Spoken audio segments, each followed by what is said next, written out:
Real American Freestyle has grabbed the attention of wrestling fans across the country. Tonight, RAF invades the city of brotherly love, a blue-collar city known for its fights and for its grits.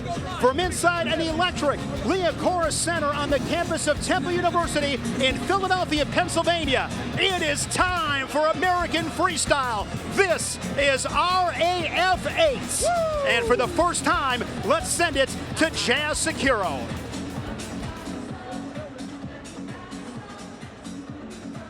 Ladies and gentlemen, welcome to the Liacouras Center here in the fighting city of Philadelphia.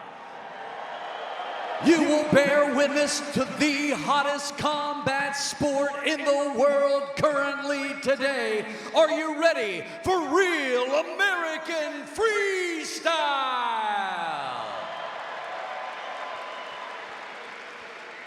Please stand and honor the singer and our national anthem, and Miss Alexis Wilkins.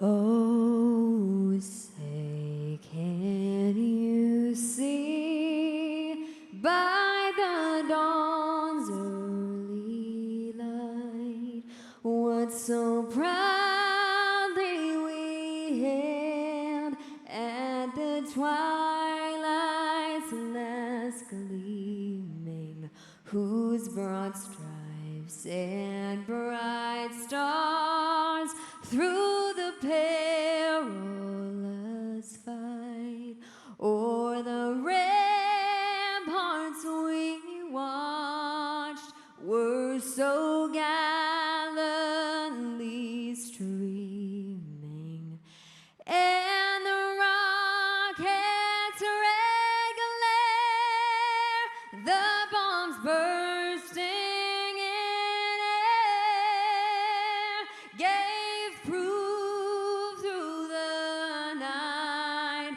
that our flag was still there. Oh, say, does that star-spangled banner yet wave o'er the land of the free?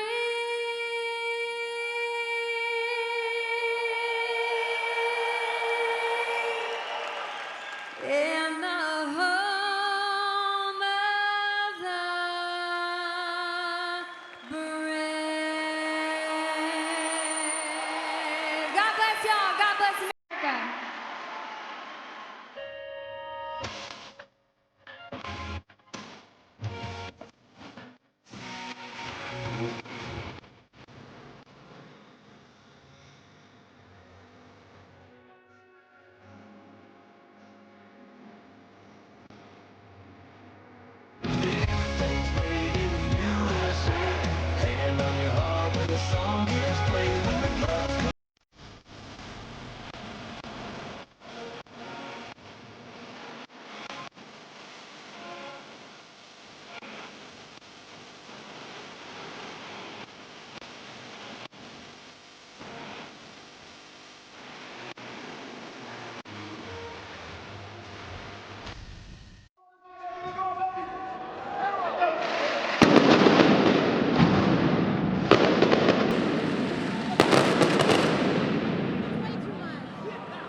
And welcome to Philly and RAF 8. I'm Shane Sparks. We have a tremendous card here tonight. We have 11 bouts highlighted by 3 Olympic champions, and 2 championship belts are up for grabs here tonight. The first one, women's bantamweight title match. The Olympic champion, Helen Maroulis, she defends her crown against Alexis Janiak. And then a battle of world champions as Snyder puts his lightweight crown on the line against Rizabek Aitmukhan.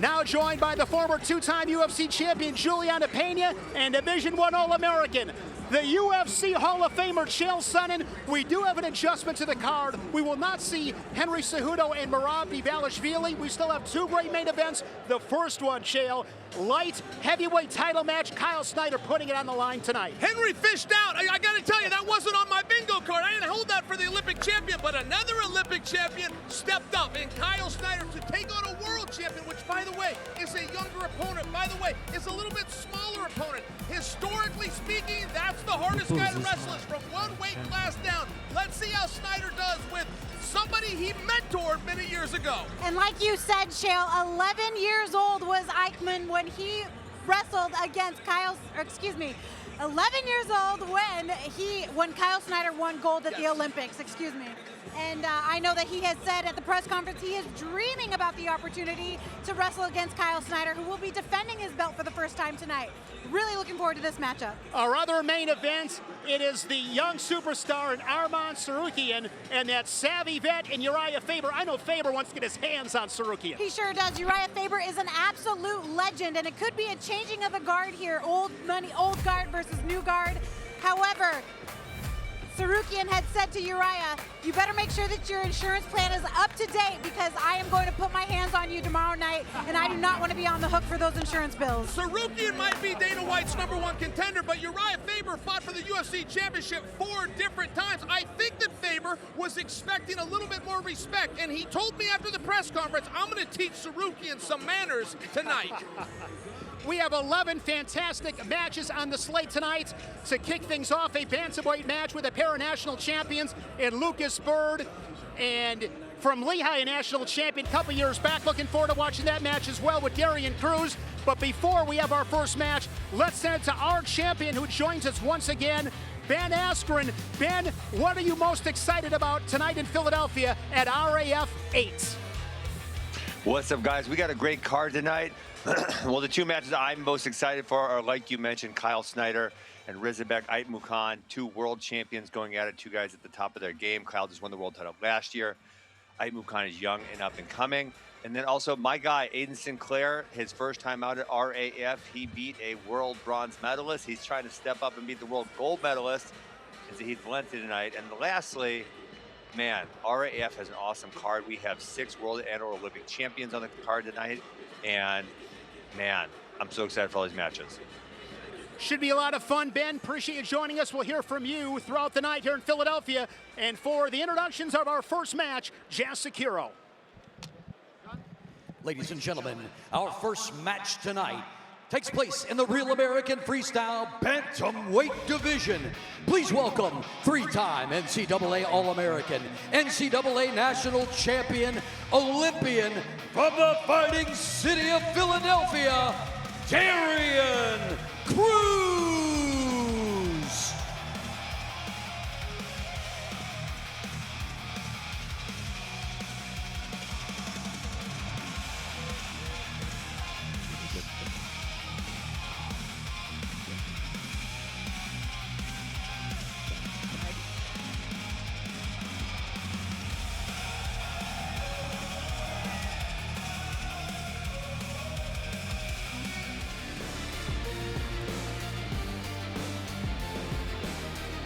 And his opponent, 4-time NCAA All-American, NCAA National Champion from Cincinnati, Ohio, Lucas the Birdman.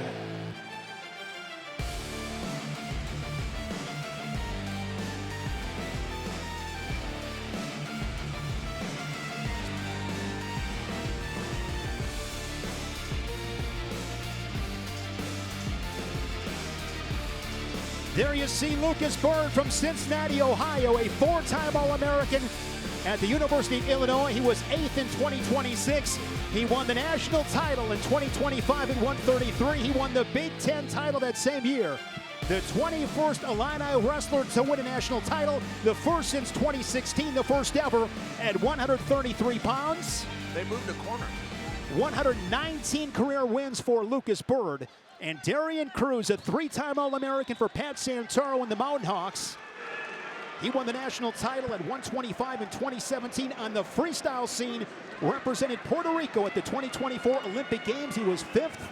3 times he has made the senior world team, wrestling in Croatia in 2025. What intrigues you most about this match, Juliana? I talked to Lucas, and he is moving here at the end of the month.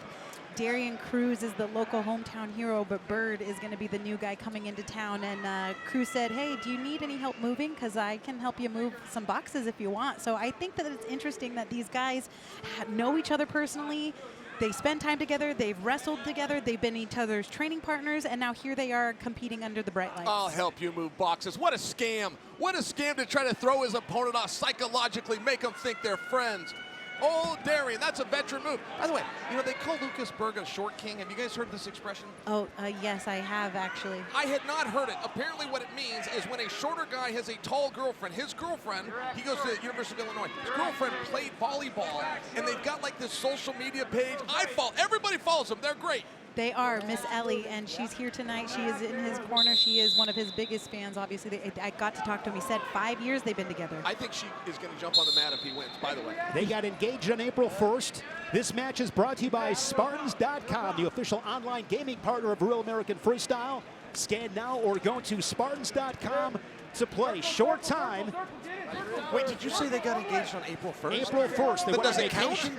Wait a second. Does it count? I asked, he said Good that question. they're engaged, but I said, do you want me to bring that up? And he said no. So Shane, you are dropping He's some my boy. really personal my boy. information. I don't know that they wanted everyone to know that, Shane. April 1st. I'm not even sure that's a real engagement. Oh, that's You know, right. I'm an That's- ordained minister. I can marry them tonight. Are they serious about this? I have no idea. He did try to get his girlfriend Ellie to walk out with him, but she said no dice. So Lucas Bird went on the shot clock, was unable to score, and that is why Cruz has the tally on the board. And now a step out, so it's 2-0 for Darian Cruz. Darian Cruz, Sparks. slick, and of course Lucas Bird, a lot more physicality, Chael. Sparks, the consummate professional, had no idea he's going to show up tonight to be discussing short kings and engagements on April Fool's Day. Hey, I'll cut to the action as soon as one of these guys decides to shoot. Don't put it on me. All right, here we go. Ankle pick, stuffed by Cruz. Nice job. Can I tell you something I do expect from Bird? And it's a tool, but he hasn't used it yet, which is his conditioning. Now, I'm giving that to him only because collegiate is a harder style in theory, not to mention it's 7 minutes as opposed to 6, not to mention there's no breaks. I think that Lucas Bird coming off a collegiate season will give him an advantage in the conditioning should he choose to push the pace. And one thing that he had told me right before this is that I haven't wrestled freestyle that often. I haven't been doing a ton of freestyle. I've been more on the Greco side of wrestling. I love Greco. Greco's 10 times easier for me. That's what he said. I'm quoting him. And I think that that's interesting because I am a upper body locker myself, and the freestyle wrestling is a lot harder to do. So Sure. maybe that's kind of what's going on here. He's not being able to find that shot that he wants. Lucas Bird was a finalist in Fargo and Greco. Second period underway. 3 2-minute periods here at Real American Freestyle. UWW rules apply with the exception of criteria. Last point scored is winning criteria. We saw that with Kyle Snyder at RAF 7 in Tampa when he was able to beat Taz Hudinoff to get that lightweight title. 25 seconds into the second period. What are you looking for here, Chael, early second? Well, I'm really expecting Lucas Bird to push the pace. You know, we were just talking about he hasn't freestyled in a while. Darian Cruz, one of the top guys in the world in freestyle. Bird is getting out freestyled right now. He's down a point for a shot clock. He's down a point for a push out. Neither of those carry over to the NCAA. Bird needs to get the action going. I give him a conditioning advantage should he use it. Right now, he's playing a little bit nice. He's playing more of Cruz's pace. Nice way to turn in there. That was a veteran move by Lucas Bird. 2-0. Darian Cruz out of Allentown, Pennsylvania, 31 years old.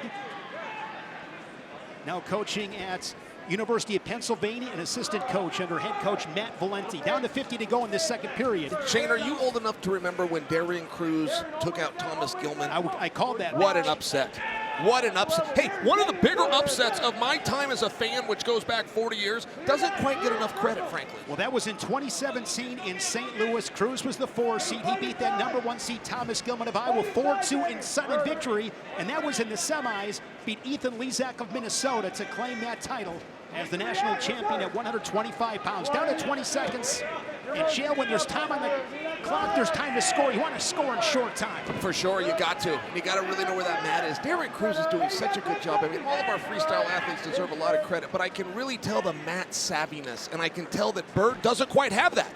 Bird is out there fighting. He's fighting for real estate, but he doesn't quite understand the edge game. He doesn't quite understand the shot clock game. And now he's got 2 minutes left. 2 minutes while down by 2 points in freestyle is a lot. And I do think that he thought it was going to be a lot easier, you know, going into this match. I think he was going to look for the pin and hope that he was going to get at least a tech fall, maybe. But it's looking a lot easier said than done because Darren Cruz is not about to lose in front of his people. It's going to be tough against a guy like Darren Cruz. And his freestyle accolades, his freestyle savvy on electric environments here in Philadelphia. As both guys come center of the mat, they toe the line, slap of the hands, and here we go in the third. And somehow, some way, Chael, Bird has got to find a way to create an angle. He needs a takedown here. If he gets a takedown, it'd be 2 points. And he would win if that score held with criteria. Yes, yes. 2 points would give Bird a criteria. Gosh, and right now is another opportunity to push him out. I'm just not sure Bird knows where he is. That's one. That is going to be one if this is called correctly, and it was. One of the best officials in the country. He officiates at the World Championships and the Olympic Games. It is Sammy Julian. Bird was finally able to get his hands locked there in that Greco that we were talking about earlier. I think he knows now that he can get his hands locked. He just has to push hard to get it done again so that he can get one more score on the board. Plenty of time yet for Lucas Bird. He trails by 1-2-1. Lucas Bird, the second ever four-time All-American in Fighting Illini wrestling history, joining the great Isaiah Martinez. Look, Bird has the conditioning, guys. I mean, I'm going to predict something for you now. Either Bird's going to score or nobody's going to score. Cruz has got to a point where he has been eating up clock. He ate up the second round. He's trying to eat up the third. Is he veteran enough to do it, or is he going to get shoved out or taken down? That's really the question. I don't think that Cruz is even going to attempt to score on Bird. And when Bird realizes that, that's when he can open up. These push-outs are there, but he's got to change elevation and blast him to start with. And he's got to go now, Chael. Got to begin that sprint. Now you got 50 seconds. Can't wait till there's 10 seconds left. You got to go now if you're Lucas Bird. And now Lucas Bird on criteria leads as Cruz was on the shot clock. So Bird leads at 2-2, scoring that last point. Listen, I'm telling you guys, Bird's got him tired.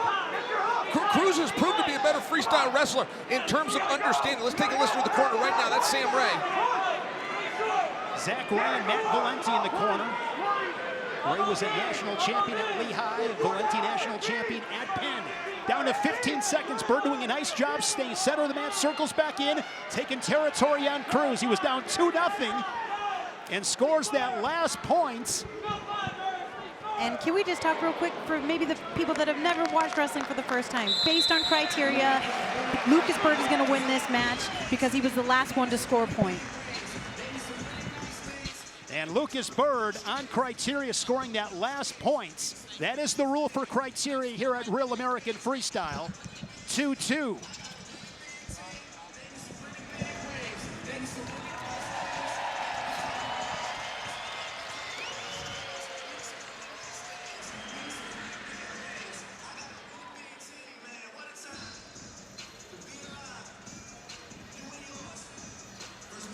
In a battle of national champions, here's Lucas Bird with that push out to make it 2-1.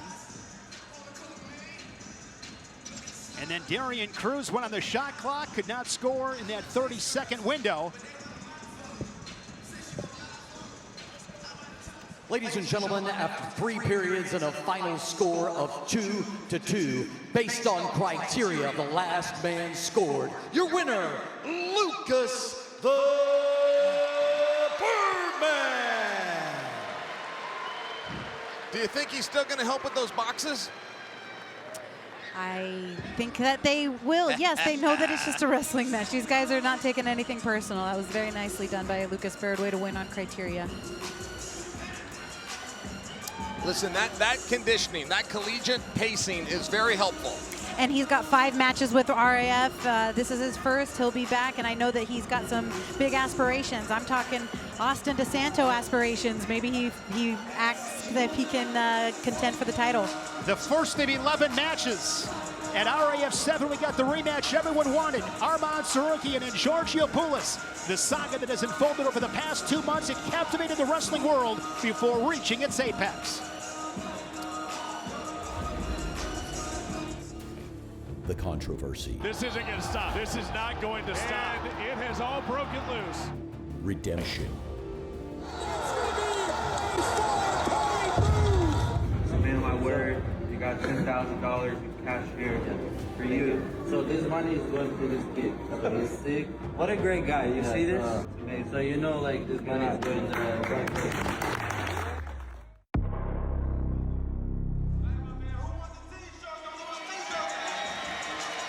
Our next match with Jordan Oliver and Mike VanBril.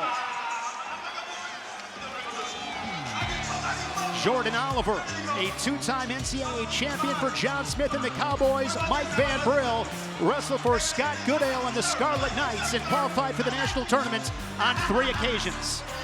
Jordan Oliver has had a remarkable start to his RAF career, undefeated at 3-0. 2 of Oliver's wins have come by criteria when he scored that final tying point of each match. Now the former RAF interim featherweight champion looks to continue his climb back to the belt. Hey Jordan, question. How did it feel when you won the title from Real Woods? Just like any other match, felt great. Beat one of the top contenders in the world and have the RAF featherweight belt. But in the rematch, you missed weight and you had to drop the title. How do you feel about that? I did. It sucks, but it's a part of the game, right? What do you have to prove to the world in your match against Mike VanBril? We got to prove nothing. We just got to keep the world entertained and show them that I'm the best in the world. So dominate this guy, send him packing in his hometown.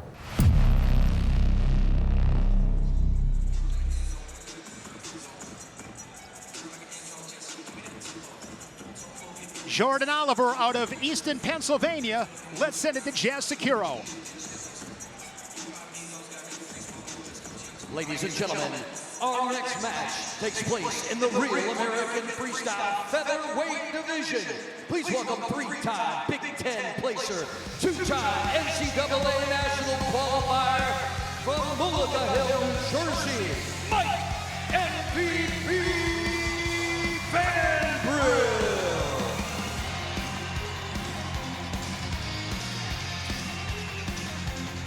They say one must believe in themselves.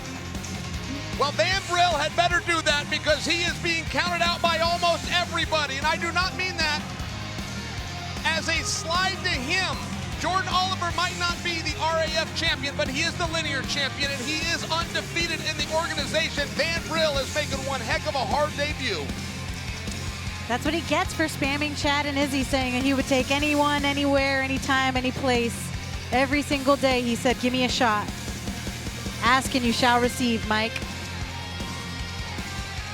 And now his opponent, 3-time NCAA All-American, NCAA National Finalist from Easton, Pennsylvania, that dude, Jordan Oliver. That dude, Jordan Oliver, turns 36 on May 8th. 4-time All-American at Oklahoma State. 2-time national champion, won titles in 2011 and 2013. Along the way, captured 4 Big 12 titles. And when it comes to being slick, Shale, this is a different kind of slick, Jordan Oliver. Old school John Smith trained. Absolutely. This is the Cowboy from Oklahoma State. And by the way, so the audience understands, the weigh-ins were earlier today, and the scale has been a problem. It has been a nemesis of Oliver in the past. He made it today. He says he's recovered and ready to wrestle right now. Jordan Oliver, 3-0 in MMA. His last win came on this day exactly 1 year ago. That was at LFA 207 in South Dakota. Unanimous decision. He won the Olympic trials in April of 2021, but the USA failed to qualify the weight multiple times. He's placed top 3 at the World Team Trials several times. Oliver and VanBril, early first period. You know how you want people to enjoy an opportunity? I got to tell you, nobody was happier to be part than VanBril. He showed up wearing a suit. He showed up with things to say. He's well trained. He made weight no problem. He looks good tonight. He's got a fan base. This is a tough draw, but this is what it's all about if you're going to make it in RAF. He's from Mullica Hill, New Jersey, half-hour drive. That is south of Philadelphia. Went to Clearview High School. Placed 3 times in the Big Tens. His best finish in 2021 when he was 3rd at the Big Tens. And at the press conference yesterday, Juliana said he lost 20 pounds. He's taking this really serious. Yes, he is, and he's going up against, you know, arguably, like you said, Chill, our RAF champ, who just happened to lose the belt just because of that weight discrepancy. But J.O., leader at RAF for push-outs, and I've never seen the push-out rule demonstrated better than when watching J.O. He is a complete veteran when it comes to knowing how to freestyle wrestle. In fact, he had a controversy in his last match because of the new grounding rules, but ultimately the right points went on the board, and like I said, he leads in those push-out points. VanBril was thinking big move a moment ago. He was starting to tie up. He was looking for like a double overhook situation. I bring that to you just in case that's foreshadowing for the future. Look, one big throw. Talked to Trent Hidley moments before this match, and I said, Trent, give me a prediction. Give me something I can quote. He said, Chael, this match is going to be a lot closer than people think. I said, why? And he said, because Jordan doesn't go out and score enough, and VanBril's good enough to keep it tight. He sneaks an underhook there on the right side. Oliver on the board as VanBril went on the shot clock. Didn't score in that 30-second window. Final seconds here in this opening frame in this match with Oliver and VanBril. And these two content to take a 1-0 score to the second period.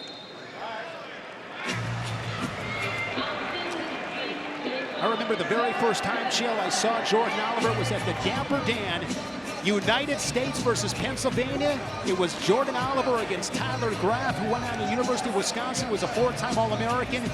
Graf lost in that 2014 national final at 133 to Tony Ramos, but that was the first time I saw him. Then I went to Senior Nationals at Virginia Beach a few weeks later, and he put it on the competition. And you said it, when this guy wants to go, reminds me a little bit, Juliana, of a Ferrari. If a Ferrari can go 150 miles an hour, he's got that kind of horsepower and acceleration. He's got the full skill set.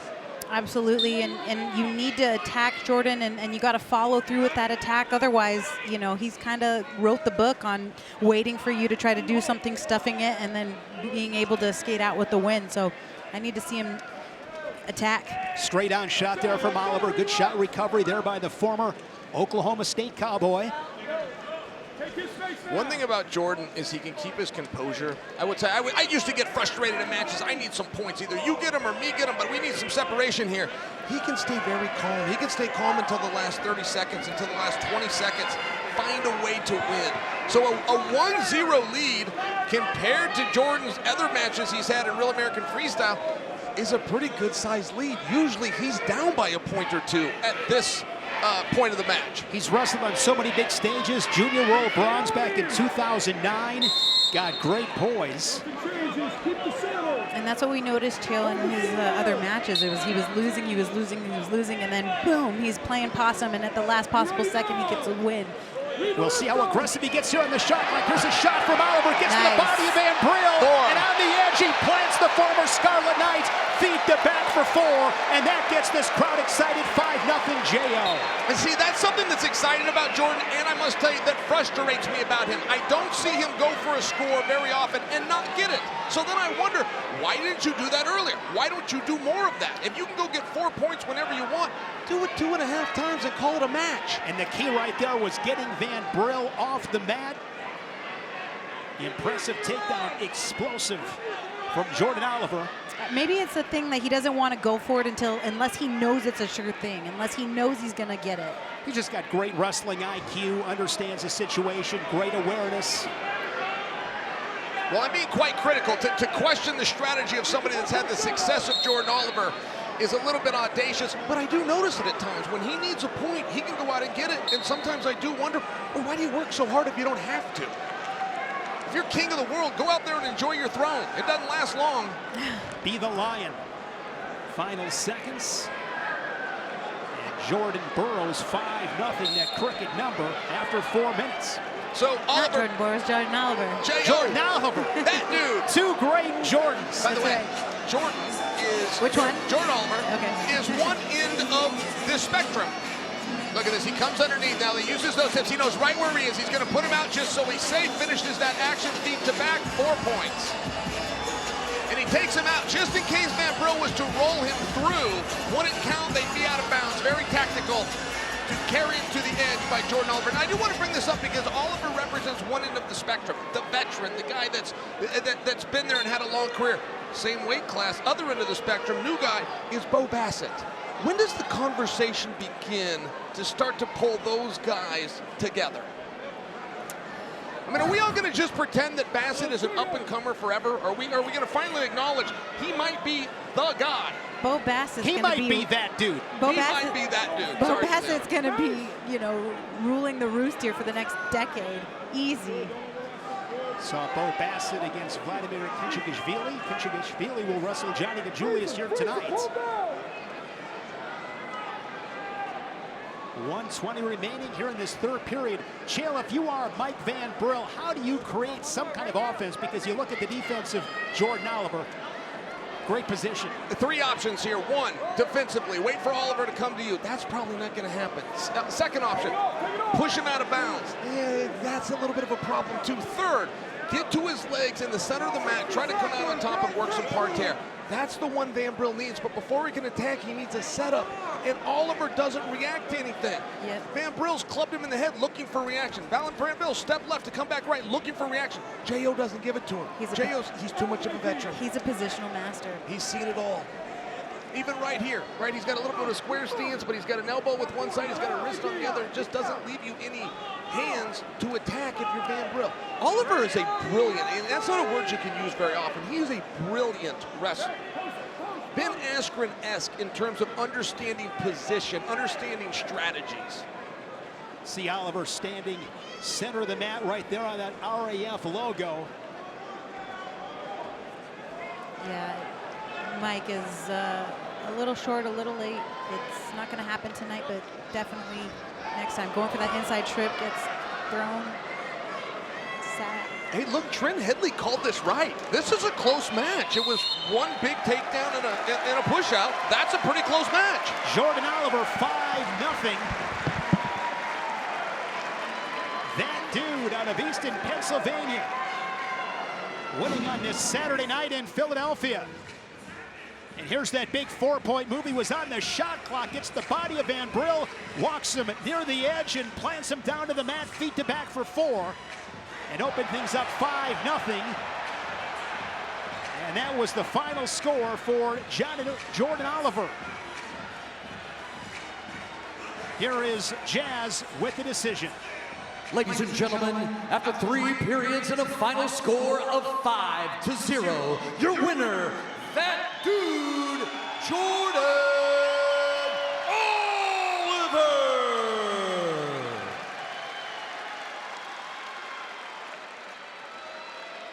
Jordan Oliver, please tell us what just happened. What was just said between you and your opponent, Mike VanBril? Oh, no. I see he wanted to throw hard clubs and talk shit at the end. I said we can go outside right after this and we can handle it like men.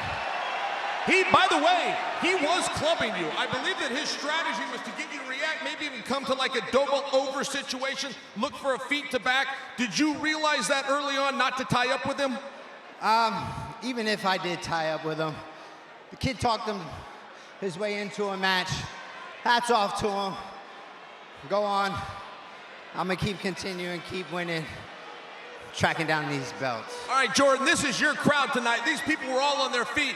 You are not the real American Freestyle champion, but you are undefeated, and you are the linear champion. So what would you like to see next?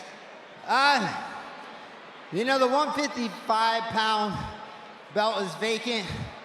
I'm getting tired of cutting weight. I'm getting old. I got a 16-month-old. So I'd like to eat some pizza and some chicken parms and enjoy wrestling. I love wrestling, so I think next thing for me is 155, and with the blessing, you know, of Chad, Eric, and Izzy, I gotta do a better job on my part wrestling. Hopefully I get a title shot and give the fans maybe a Oliver Rutherford match. I think that's, wait a minute, did you just say Rutherford? Yes, Rutherford. I've been looking for him. He got the last one in Stillwater. I see he showed up here at... You're as in Zane Rutherford. As in Zane the Train Rutherford. So, you step foot on this RAF mat. You got the last one in Stillwater. I'm gonna hunt your ass down and get it back. You know that. Ladies and gentlemen, the newest 155-pound competitor. Give it up for Jordan Oliver. Oliver can eat some chicken parm tonight in celebration of the win, calling out three-time national champion Zane Rutherford. Coming up later, one of our two championship matches, women's bantamweight, the Olympic champion Helen Maroulis and the up-and-comer Alexis Janiak. Tonight, we bear witness. Past meets present. Alexis Janiak challenges Helen Maroulis. Real American Freestyle Bantamweight champion of the world. One wants it, one has it. An iconic figure, the face of women's wrestling. Something must give.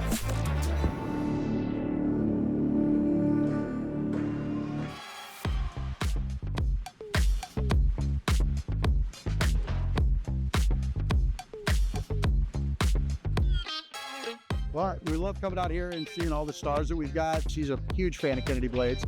Who are you guys excited to get an autograph from? Phil Bassett, Kyle Gake. If someone wants an autograph, I'll stay an extra couple of hours just to autograph. Because I remember when I was a kid wanting to see those professionals, and just to give back a little bit is my honor. Cayden Henschel has been a highlight machine at RAF. 2 tech fall wins in 3 matches, featuring 6 takedowns and 3 4-point scoring moves. Tonight, his sights are set on 4-time NCAA All-American Big Ten champion Lance Palmer.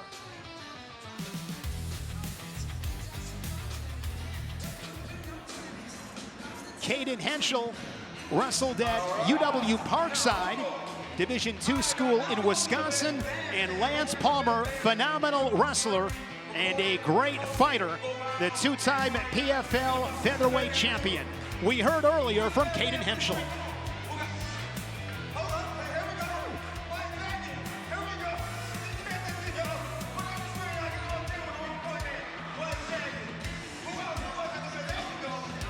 Cayden Henschel, as I mentioned, UW Parkside. Yeah, no, I definitely spent several weeks ranked #1 in the country. You know, where I fell short, which was definitely getting turned and stuff like that. So I'm excited for this time around and gonna put on a performance. It's weird because my weight situation. So this one's at 155. I wrestled Bo a little bit lighter. So, you know, we'll see if I ever want to go down to 145. It's always there. But, you know, it's just that I'm here to stay and I'm here to do work. I mean, I've wrestled my whole life. You know, I'm not necessarily worried about any opponent who, you know, comes in my way. And, you know, I'm excited to face Lance. He's a bit older. So I'm ready to take him on and take him out.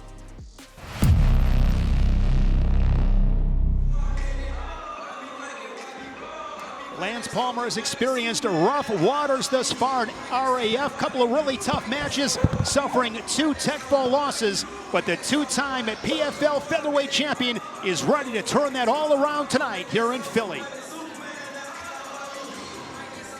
Hey, Lance, you're 0-2 in RAF. Is that going to change this week? Oh, yeah. 180. What are you predicting? I'm predicting a tech. An attack fall, Cayden Henchel. If this match ends and the number is still 0, what's that going to say about you? Oh, man. If that number's still 0 after this, I'm done wrestling. You're in incredible shape, an incredible athlete. Do you feel like you might dominate this match? I know I'm going to dominate this match. Tell me about your opponent. Cayden Henchel, he's a great wrestler. He's a great ambassador for the sport of wrestling, but this weekend is my time to shine. Cayden, I love you, buddy, but Saturday night's my time. Ladies and gentlemen, our next match takes place in the Real American Freestyle Lightweight Division. Please welcome from Wisconsin, state champion, 4-time Scholar All-American from West Bend, Wisconsin, Cayden Henschel.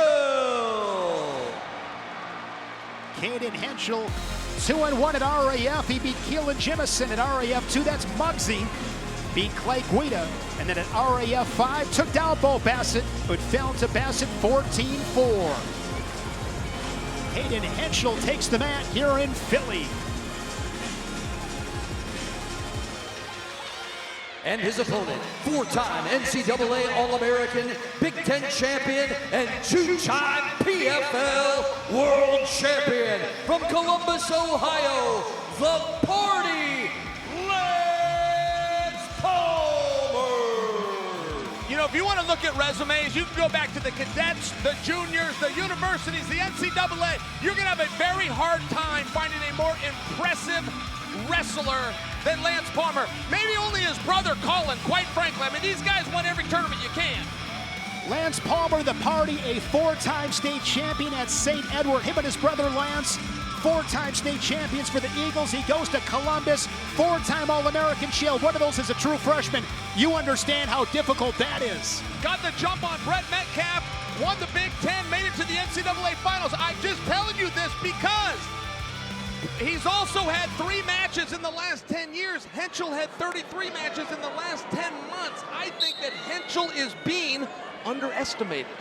Well, Lance Palmer has had some tough outs, 0-2 so far in Real American Freestyle, but that's because he's been taking on the biggest beast that there is out there. He's literally been fighting absolute legends, and this is a much, I would say, evenly matched wrestling match this time around for Lance. He wrestled Austin Gomez. We wish him the best. Recently retiring Austin Gomez. Lost to Gomez at RAF 1, then RAF 5 in January. Fell to Arman Tsarukyan, one of our 2 main events here tonight. What are these shoes these guys are wearing? Are these sponsors? These are pretty cool, I gotta tell you, both of them. Can we talk about that for a second? Yeah. I have been in the UFC since 2013. Two-time champ. Two-time champ. I won the first woman to win the Ultimate Fighter. I don't even have a website where you can buy a T-shirt. I hate to say that, but hey, it's if you true. I want to buy a T-shirt. Listen, Cayden Henschel, he has got the market tapped on wrestling shoes, on socks, on everything wrestling that you can think of. He is this generational guy who is putting wrestling on the map for these youths, and I actually bought 2 pairs of wrestling shoes for my nephews. They are their favorite shoes. That's what these guys are wearing. Those are Cayden Henschel's wrestling shoes. Yeah, I don't believe that Henchel is. Oh, there's an attack. He's going to come out with this. He can go right into a turn. He's looking for leg lace. If he crosses these ankles, it's going to be a big problem. He's got that leg lace tight, trying to roll Palmer through. It's not going to happen. It's not going to happen.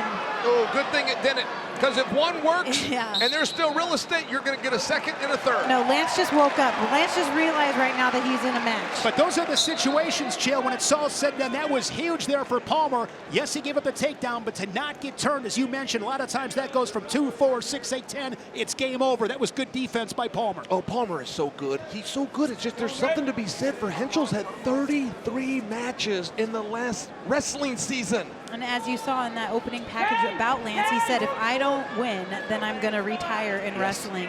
He's up there as far as being a combat athlete goes. I asked him, you know, what's the most important thing for you in this match? And he says to prove to himself that he can beat Cayden.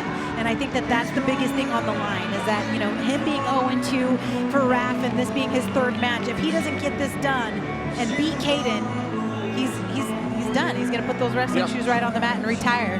Here's that takedown.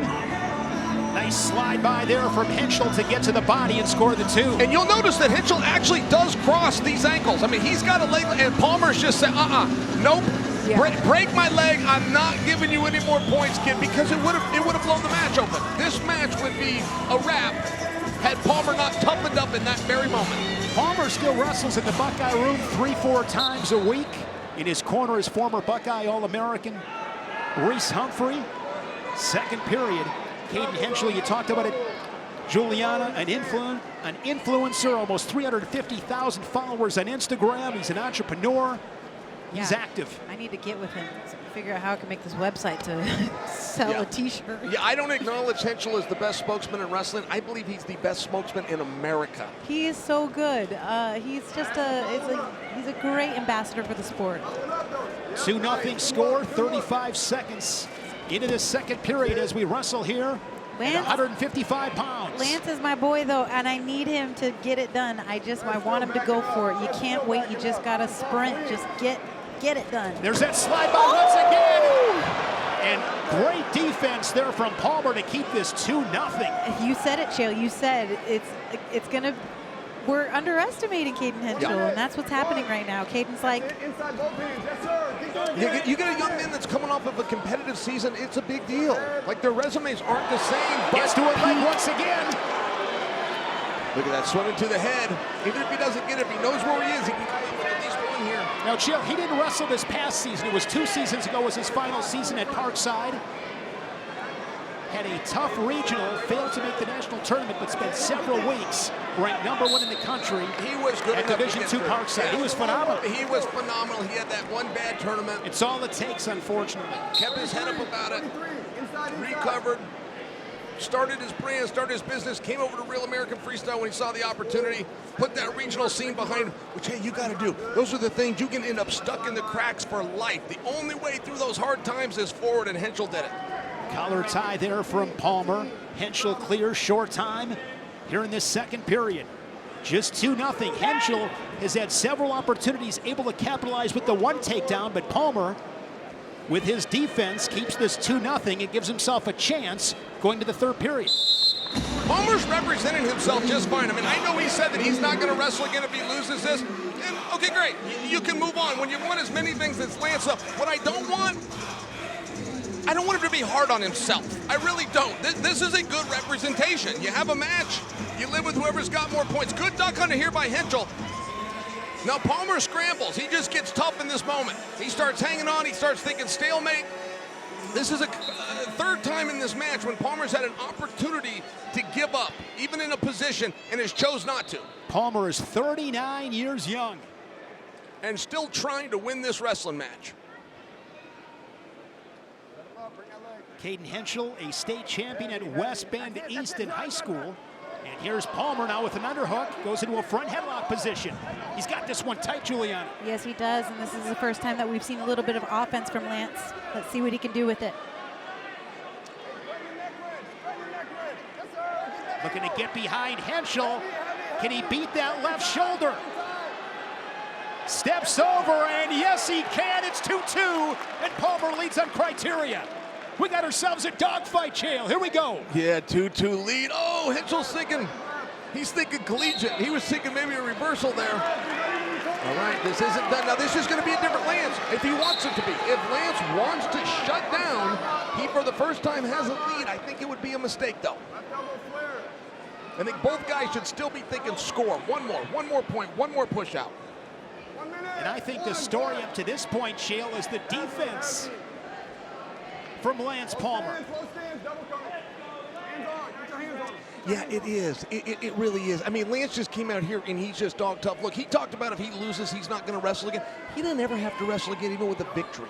He has done enough. I do want that message out there. His father takes this very serious. His brother takes this very serious. That family, they can step aside anytime they want. They have done their part. Down to just a half a minute.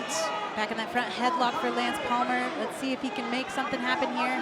He's trying to hit that corner. If nothing else, it's a time hog. We are down to 20 seconds. He's going to win on criteria.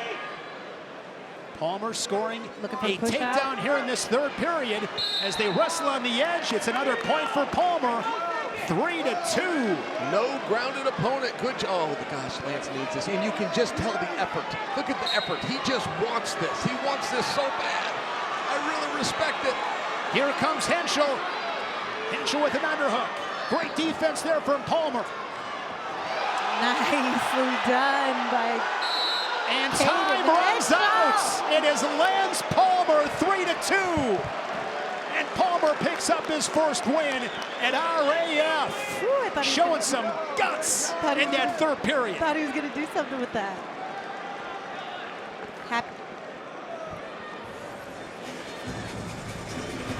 It was all Colin Palmer in the third. Lance Palmer, his brother Colin, works that front headlock. Great job keeping the pressure, beats that left shoulder, steps around, drives through and gets the takedown. And the third point is going to be a step out. Works that front headlock once again, It's Henschel to the edge. And there you see, out of bounds for Cayden Henschel. Palmer rallies back and steals it 3-2.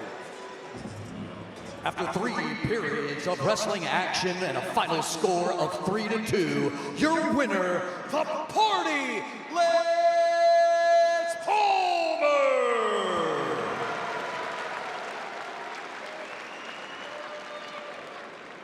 Well, the party continues, Lance. Great job. Welcome back to the win column. Let's face the camera and you tell everybody how you're feeling right now. Man, I'm not gonna lie. The 3 worst matches of my life have been in RAF, and I don't know what the heck it is performance-wise, but maybe it's being off the mat so long, coming back, getting in that competitive mindset again. But it doesn't matter who I'm wrestling, it feels good to get a win. Cayden came out, scrapped hard, snuck a takedown on me, wrestled a very smart match competitively. I got nothing bad to say about it. Wasn't happy at all with the way I wrestled, but getting a W is better than an L. Now, Lance, you happen to be a leader at Real American Freestyle, and if I may ask you, we lost our main event tonight. What happened with Henry Cejudo and Merab? I don't know exactly the ins and outs, but Henry had an injury. He decided that he wasn't going to be able to wrestle tonight. I offered to wrestle Merab. A couple other people wanted to wrestle Merab. It just wasn't the right thing for Merab or Henry's situation, so we just pulled the whole match off the card and let it roll. We got 4 Olympic champs on this card, tons of other great wrestlers to showcase. That match will be somewhere down the line for those guys. We're still rolling. Look at this fucking crowd. All right, Lance, I know you wear multiple hats. Thank you for your leadership. Thank you for your participation. Tonight is your night. Ladies and gentlemen, give it up for the party, Lance Palmer. Lance Palmer, a great third period, victorious here tonight at 39 years old. Impressive performance for the former Ohio State Buckeye, the 4-time All-American for Tom Ryan and Ohio State. Light heavyweight title is on the line tonight. Rizabek, Aitmukhan, a world champion in 2023, arriving here at the arena tonight. And Kyle Snyder, Olympic champion in Rio. Kyle Snyder certainly won the light heavyweight title in dramatic fashion at RAF 7 in Tampa. Tonight, he makes his first title defense and is looking forward to a great opportunity. Tonight, All the way from Kazakhstan! Rizabek Aitmukhan faces Kyle Snyder. The 4-time world champion and Olympic gold medalist. One sets the level, He's your light heavyweight champion! and one tries to break it. But could he get the job done against American badass light heavyweight champion of the world, Kyle Snyder? Now we see no cage, no script, just truth. Tonight we are live on Box Nation. Beautiful double leg. I mean, that's textbook. I'll tell you what, David Clark, you just lit a fire under him right there. But look at Pepez into the final seconds, and they are going to go 4 for Dave. Wow, Austin DeSanto puts points on the board. Hey, if we're going to start this party, let's go, right, Captain America? Philadelphia, of course, the home of so many great fighters. Guys like Joe Frazier, Bernard Hopkins, and of course, Rocky Balboa. The stairs to the Rocky Balboa statue here in Philadelphia.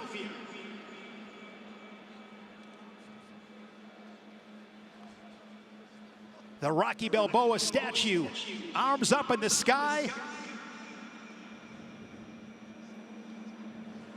Johnni DiJulius and Vladimir Khinchegashvili. Our next match, DiJulius, 4-time qualifier at Ohio State. Khinchegashvili, a 2-time world and Olympic champion, claimed gold in Rio in 2016.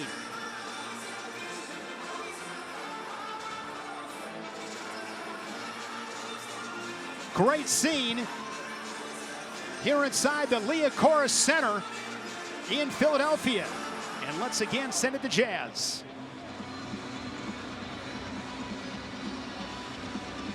We move to the real American Freestyle Featherweight division. Please welcome 3-time Ohio State champion, 4-time NCAA championship qualifier from Cleveland, Ohio, Johnni DiJulius.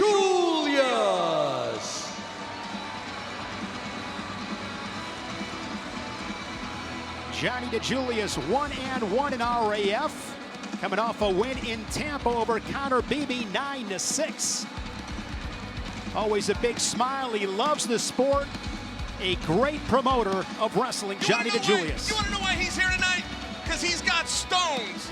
He does not his belong on the opponent, mat with the Olympic world champion, Olympic silver medalist, Olympic gold medalist, representing the country of Georgia, Vladimir Khinchegashvili. Now, Sparks, that was not meant to be a knock on Johnny. I got cut off there by Jazz. I'm just praising this young man. This young man walked into Real American Freestyle and took on Bo Bassett. Before he did that, he was in the Olympic finals. Before that, he was in the Olympic finals winning the gold medal 2 trips to the championship match. That's a hard draw for Johnny D. It is the birthday boy, Vladimir Khinchegashvili. He is 35 years old today.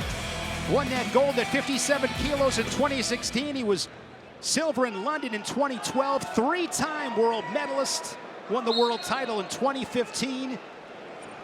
Looking forward to this matchup. What excites you most? What are you looking for, Juliana, in this first period? He got completely overwhelmed by Bo Bassett in the last out. I think maybe he wasn't expecting Bo Bassett, the machine, to just put it on him like he did. He was so overwhelmed. So I'm really looking forward to seeing him get this win, especially on his birthday. Remember that Julius against Beebe got off to that quick start. He got a feet to back, a little bit controversial on that 4-point move. It was awarded to DiJulius, and he was able to hang on. Questionable call. Beebe hit him with that bow and arrow. Made it close. It was a 9-6 final. 2-on-1 for Lotto. Juliana, you spoke earlier about that pace for Bo Bassett. There was a situation in that match where Khinchegashvili basically said, hey, let's slow it down a little bit.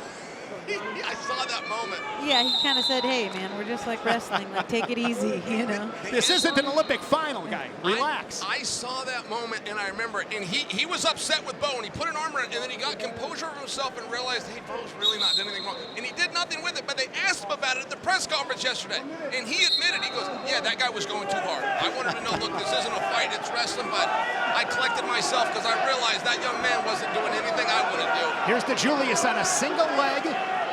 Chest wrap position for Khinchegashvili. In DiJulius's last match 3.5 weeks ago, he found this position 5 times and converted 3.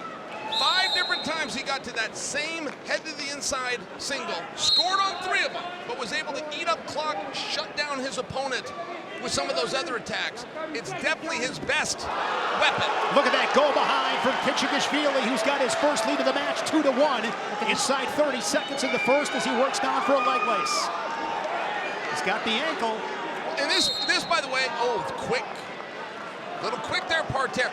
That is where you start to see when we talk about Olympic champions. When we talk about the separation that some of these guys from Europe and the Eastern Bloc are doing, it's in that position. It's in that parterre position more than it is here on the feet. On the feet, I still like the American style. I still think that aggressive attacking American style dominates stand-up wrestling.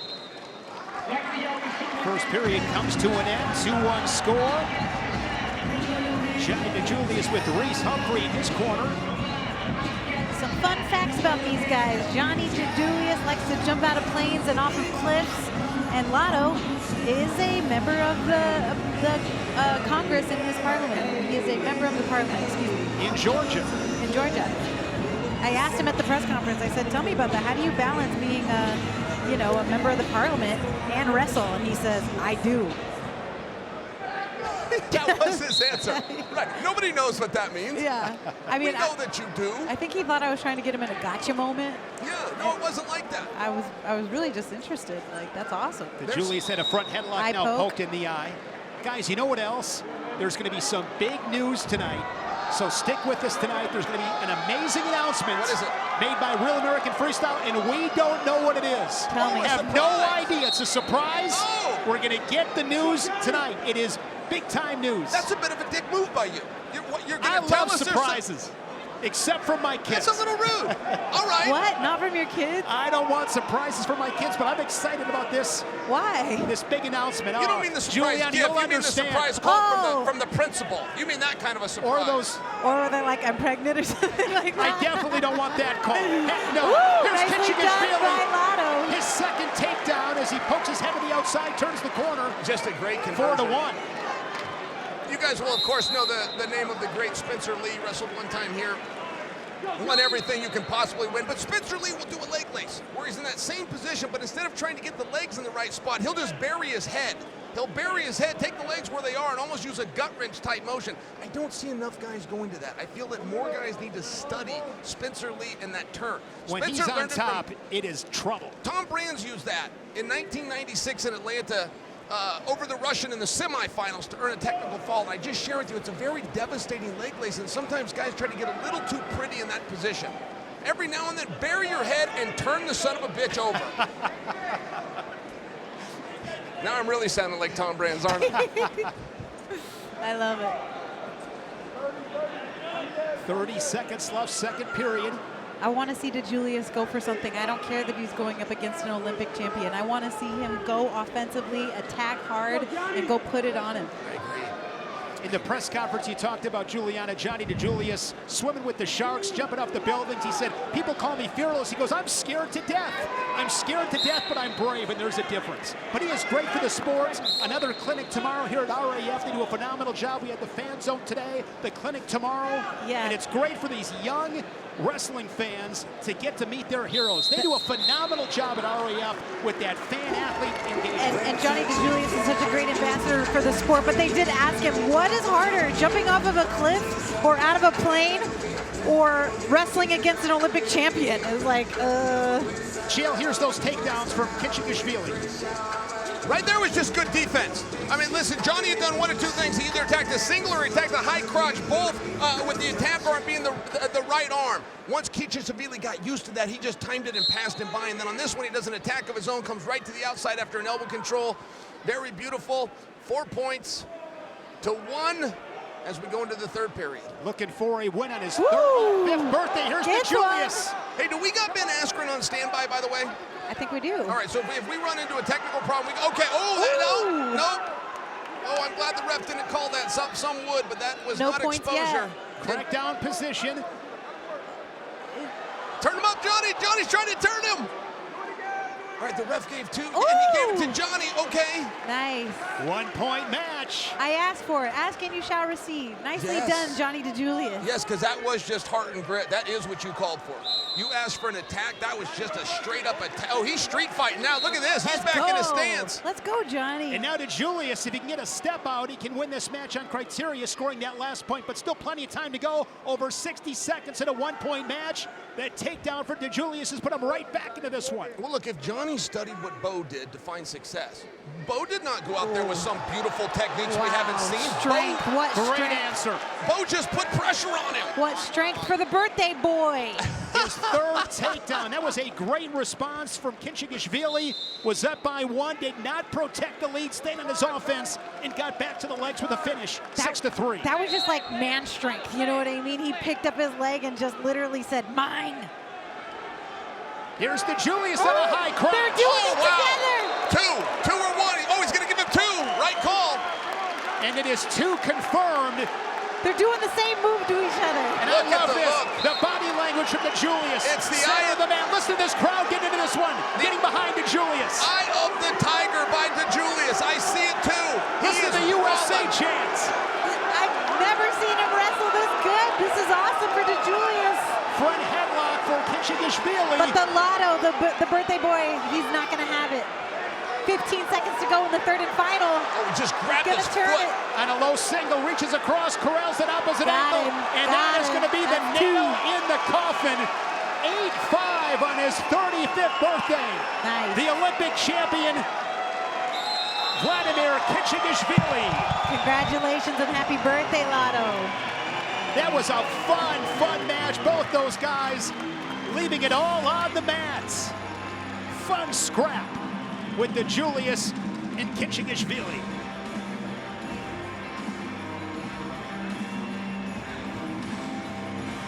DiJulius at one point trailed it 4-1. Made it 4-3, and then Khinchegashvili answered. And then DiJulius came back to make it a one-point match. And then Khinchegashvili answered again. That was a fun third period. After 3 periods and a final score of 8-5, your winner, Vladimer Khinchegashvili.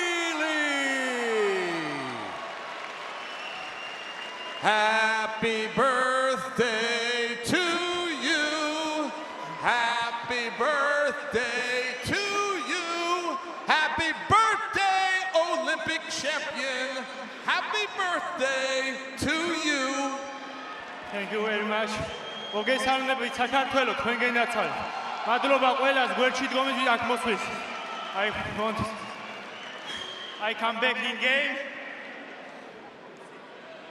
How important, hello coach, how important was this to get back on track in his second outing here in Real American Freestyle?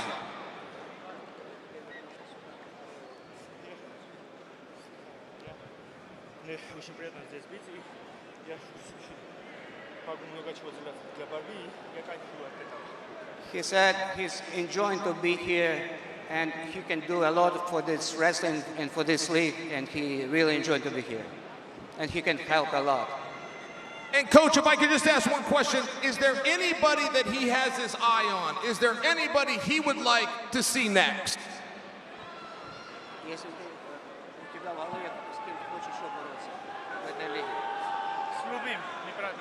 He said with anybody, no problem. He says he'll take on anybody, no problem. Ladies and gentlemen, please give it up for the birthday boy and the Olympic champion.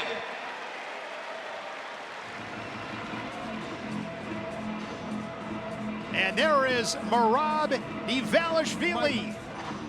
Unfortunately, will not be wrestling Henry Cejudo tonight. Cejudo with an injury, so he had to pull out. We still have 2 amazing main events on the card this evening here in Philadelphia. Happy for his Georgian brother, though. Absolutely.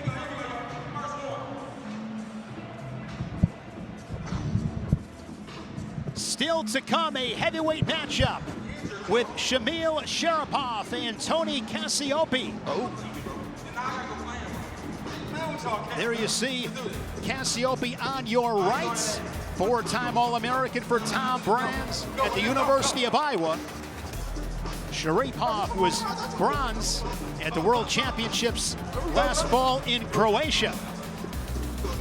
Yet to come here at RAF 8. The Real American Freestyle Heavyweight Division. There's no escape. Are you ready for the big boys?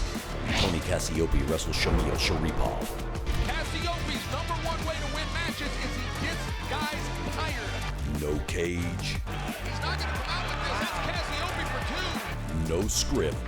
Cassioppi looks so incredibly good, but you said it so well, Jill. He got greedy. Just truth.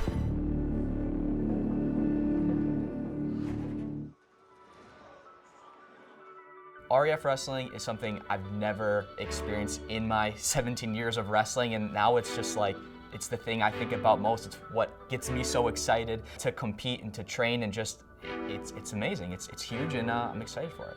You know, wrestling's never had a platform like this where, you know, you got media and you got, you know, all the people in the audience. You know, usually there's not a lot of big crowds for wrestling. The production and the show that they put on, it's indescribable. You can't explain that feeling. I think that being able to compete in that is a dream come true.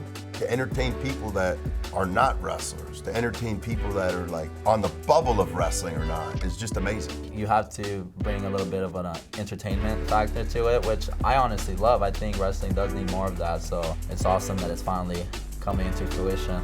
Now that I have this platform, it's like, wow, praise the Lord, this is unbelievable. The next stop is RAF 9 in Dallas, Texas on May 30th. RAF takes over College Park Center. We have an unreal offer. Take advantage of this. Scan the QR code on your screen and get 20% off your tickets for RAF 9. Be there in person as Gable Stevenson makes his RAF debut against Alexander Romanov. The only way to get this offer is to scan that QR code now. I can't wait to watch Gable Stevenson at RAF 9, recently signing with the UFC. New main stage, RAF. Next match, Jason Nolf and Joey Blaze. Nolf, what a career for Cael Sanderson and the Nittany Lions. He was a 3-time national champion. And Joey Blaze, now a 2-time All-American for the Boilermakers and head coach Tony Ersland.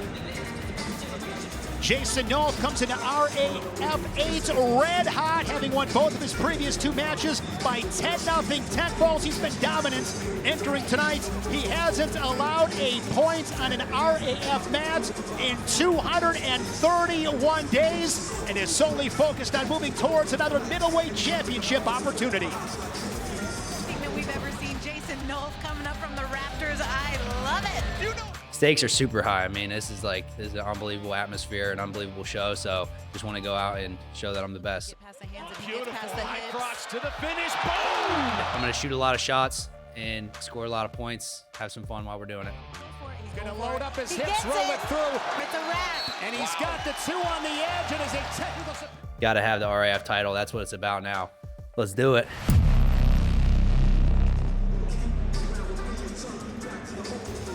Joey Blaze doesn't just have a great name, he's been successful at every level in his career tonight. Fresh off his 2nd NCAA All-American season at Purdue, Blaze makes his RAF debut. Hey, Joey. Oh, hey, how's it going? Good, man. You're an NCAA finalist. Now you're stepping into RAF. How do you feel? Dude, I feel great. I'm ready to go. You know, when they gave me the call on short notice to come wrestle, I just thought it's another opportunity. Your opponent is Jason Nolf. He's undefeated. How does that make you feel? Do you have confidence? Yeah. You know, I think it'll be fun. It's just going to be another match at the end of the day, and a winner and loser is always going to happen. So I'm just going to go out there and just try to score a lot of points and entertain Philly. In RAF, every match matters. Every match is big. What happens if you lose? Go back to the drawing board and come back to win another one. You know, try not to lose at all. Wrestling fans, we move to the Real American Freestyle middleweight division. Here is 2-time NCAA All-American, NCAA National Runner-Up from Toledo, Ohio, Joey Blaze. Joey Blaze, a 3-time Ohio State champion at Perrysburg. Now a 2-time All-American, he was 6th last month in Cleveland. Up at 165, he was a runner-up in 2025, down at 157. And Shane, he's got a year left. He's got a year left for the Boilermakers. Yes, he does.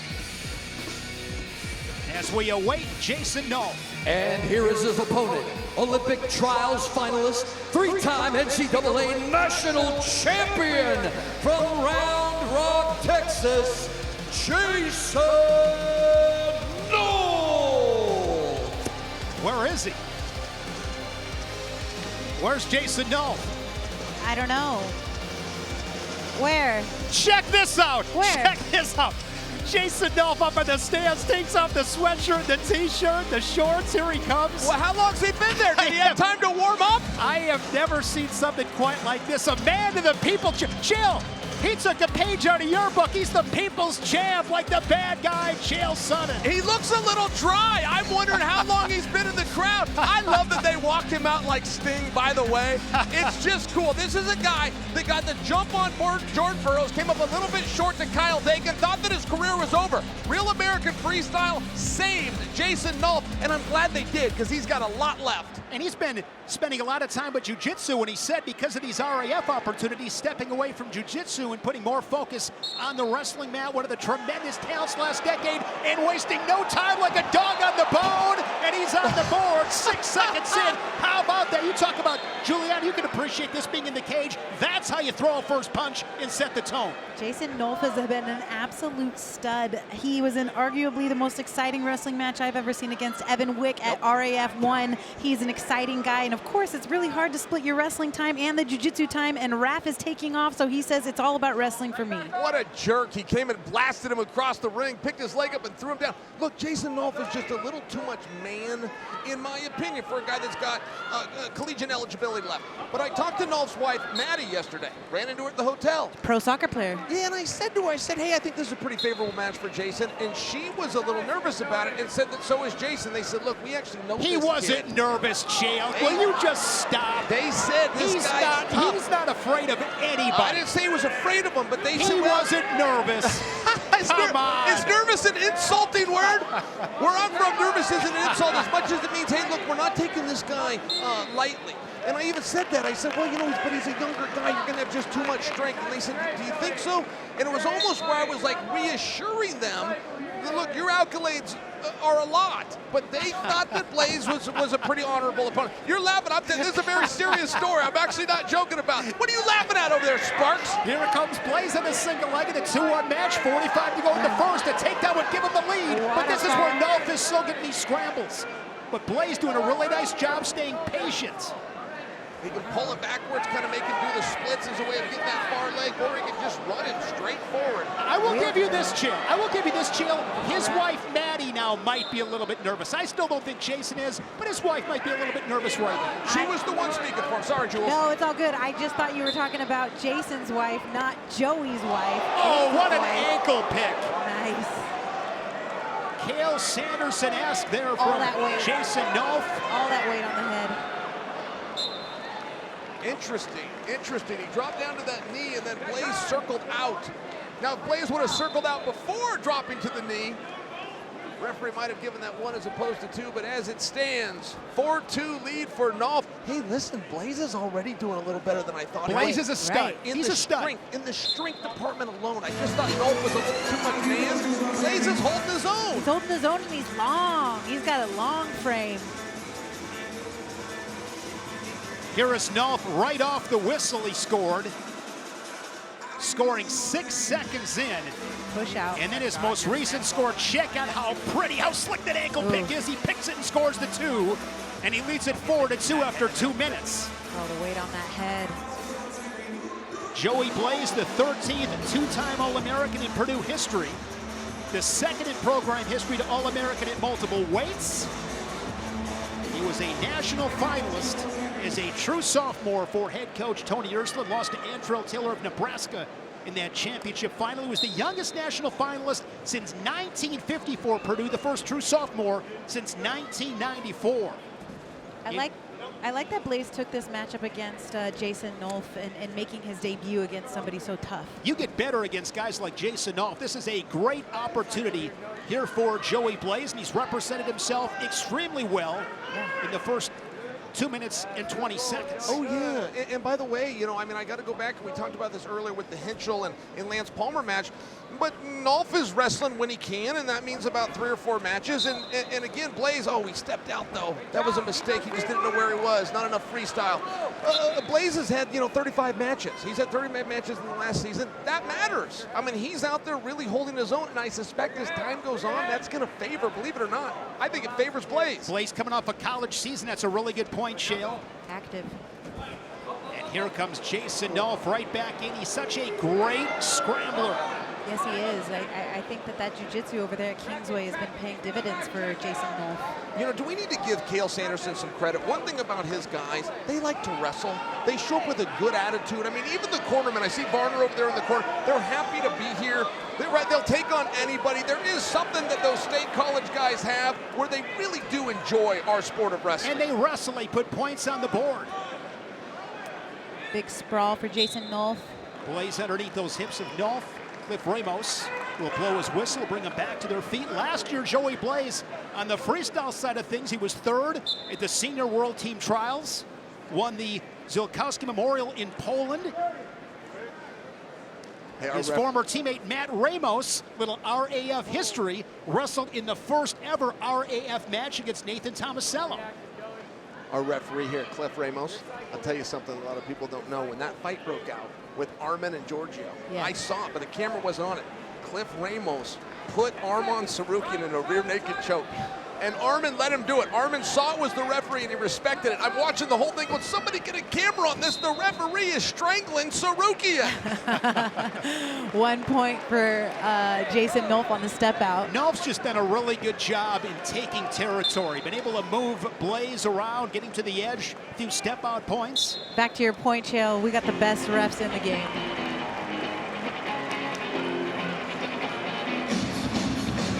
Once again, let's bring in two-time national champion, United States Olympian, our champion, the one, the only, funky Ben Askren. What do you got, Ben? What's up, guys? I've been enjoying this match. These guys have really been attacking. I was impressed by Blaze's ability to get to Nolf's legs, but Nolf really changed up in the second period and started dominating. So we'll see if Joey Blaze gets in that magic back in the first period, or if Jason Nolf's going to keep steamrolling him.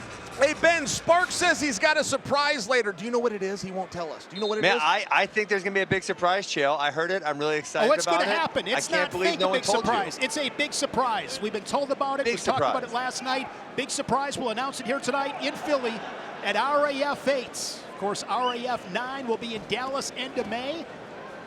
We are third period, 20 seconds in. Nolf leading at 7-2, looking for yet another RAF win for the four-time finalist, three-time national champion, two-time Big Ten champion, one of the greats for the Nittany Lions, Jason Nolf. Turned 30 this past January, and he still looks great. I am not willing to go as far as to say that Nolf is slowing down, but I will tell you, I have never seen Nolf slow down in a third period. Look at this. It does look like Blaze, every bit, is going to be as aggressive as Nolf might be in these closing minutes. Double leg, nice takedown for Nolf, adds to his lead 9-2. I just need Blaze to not be deterred by the fact that he's making his debut. He's going up against the great Jason Nolf. He just got to go for it. You don't have a lot of time. You just got to start building up those points brick by brick, and you just got to go for broke here. It's a sprint now. Looking at his corner, I believe that's his brother, Marcus Blaze, in his corner, along with his former teammate, assistant coach at Purdue, Matt Ramos. Down to 45 seconds. No pressure. Jason Nolf, impressive performance here tonight in this middleweight matchup. I am entertained.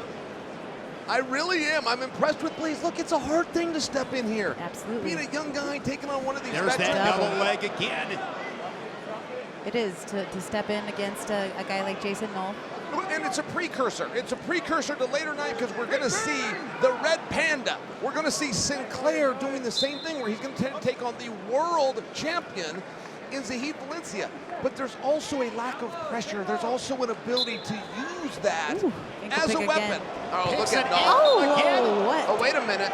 Is he okay there? Because that looked crazy. Yeah, and the okay. He went for the ankle pick, and then it was stuffed by Blaze, but his head was still caught on it. Yeah. Look at this, right off the whistle again. He's sniffing a tech fall. Going back to the well for that ankle pick.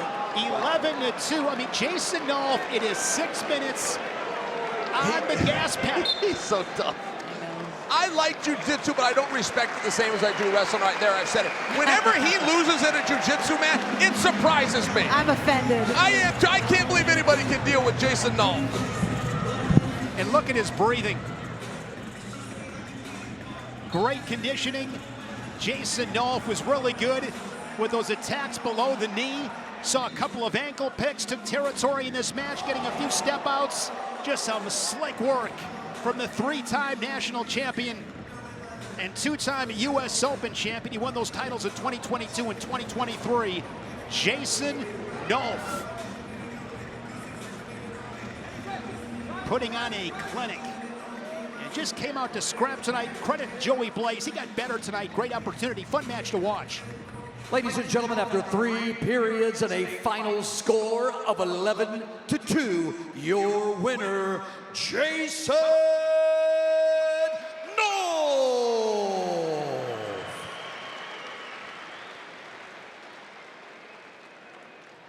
Jason, that was awesome. I talked to your lovely wife, Maddie, last night, and she told me that you guys were a little nervous, that you understood that Blaze represented the next generation and was a real opponent. You came out, you showed him a real respect, even putting all those points on the board.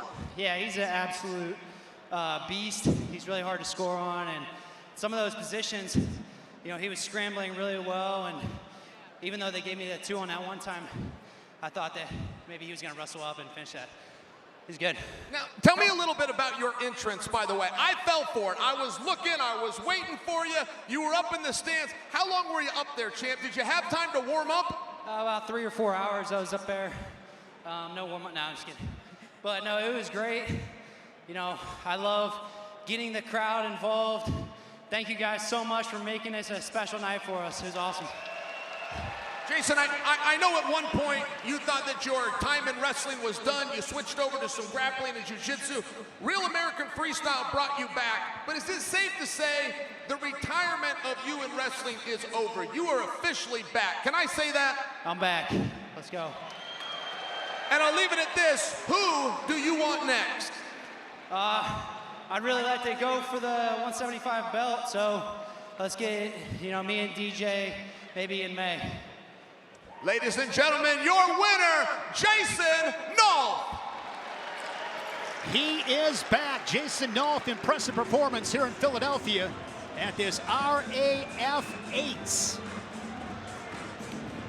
RAF fans, Real American Beer just launched RAB Zero. Same bold Real American flavor, just without the alcohol. You can buy online today. Scan the QR code on your screen or head to therealamerican.com and use code RABZERO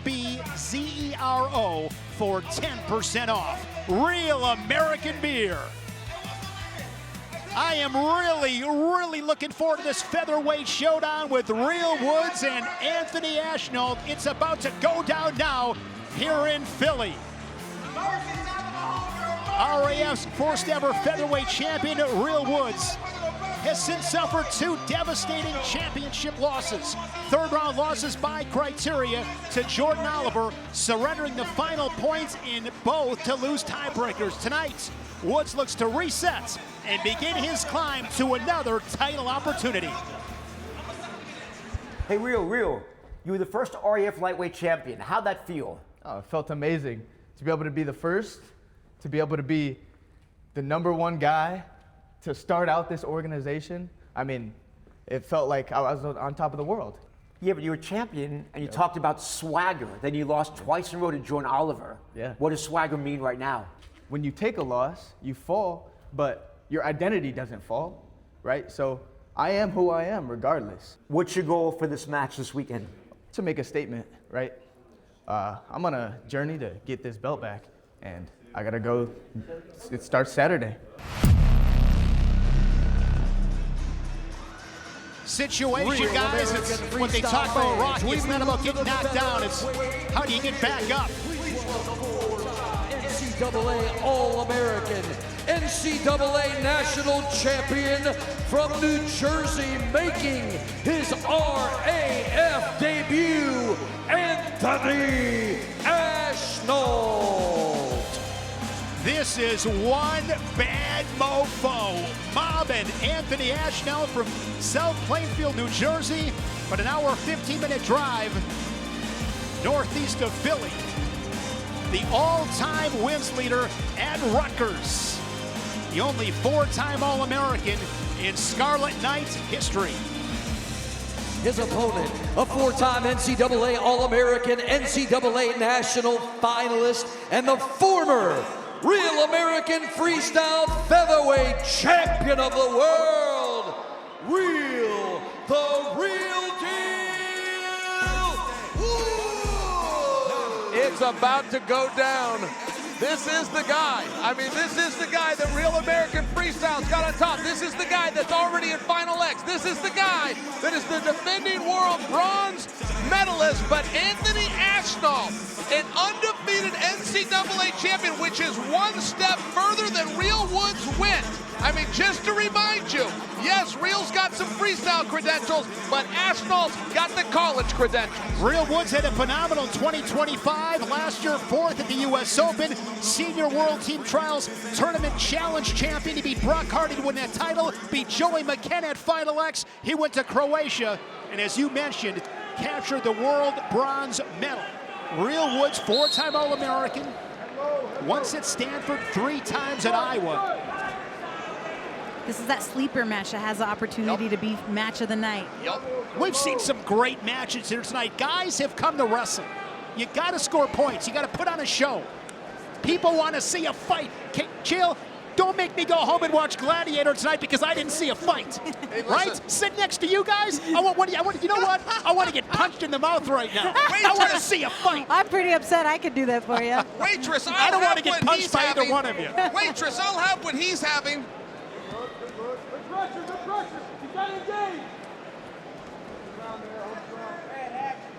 Hard snap there from Real Woods. No score, 45 seconds in. They do such a great job, RAF. It's entertainment, it's wrestling. Bring the family out, have some fun. Just celebrating our amazing sport. That is a stall call. We're getting put on the shot clock now. Ashnault is on the clock. He's got 30 seconds to score.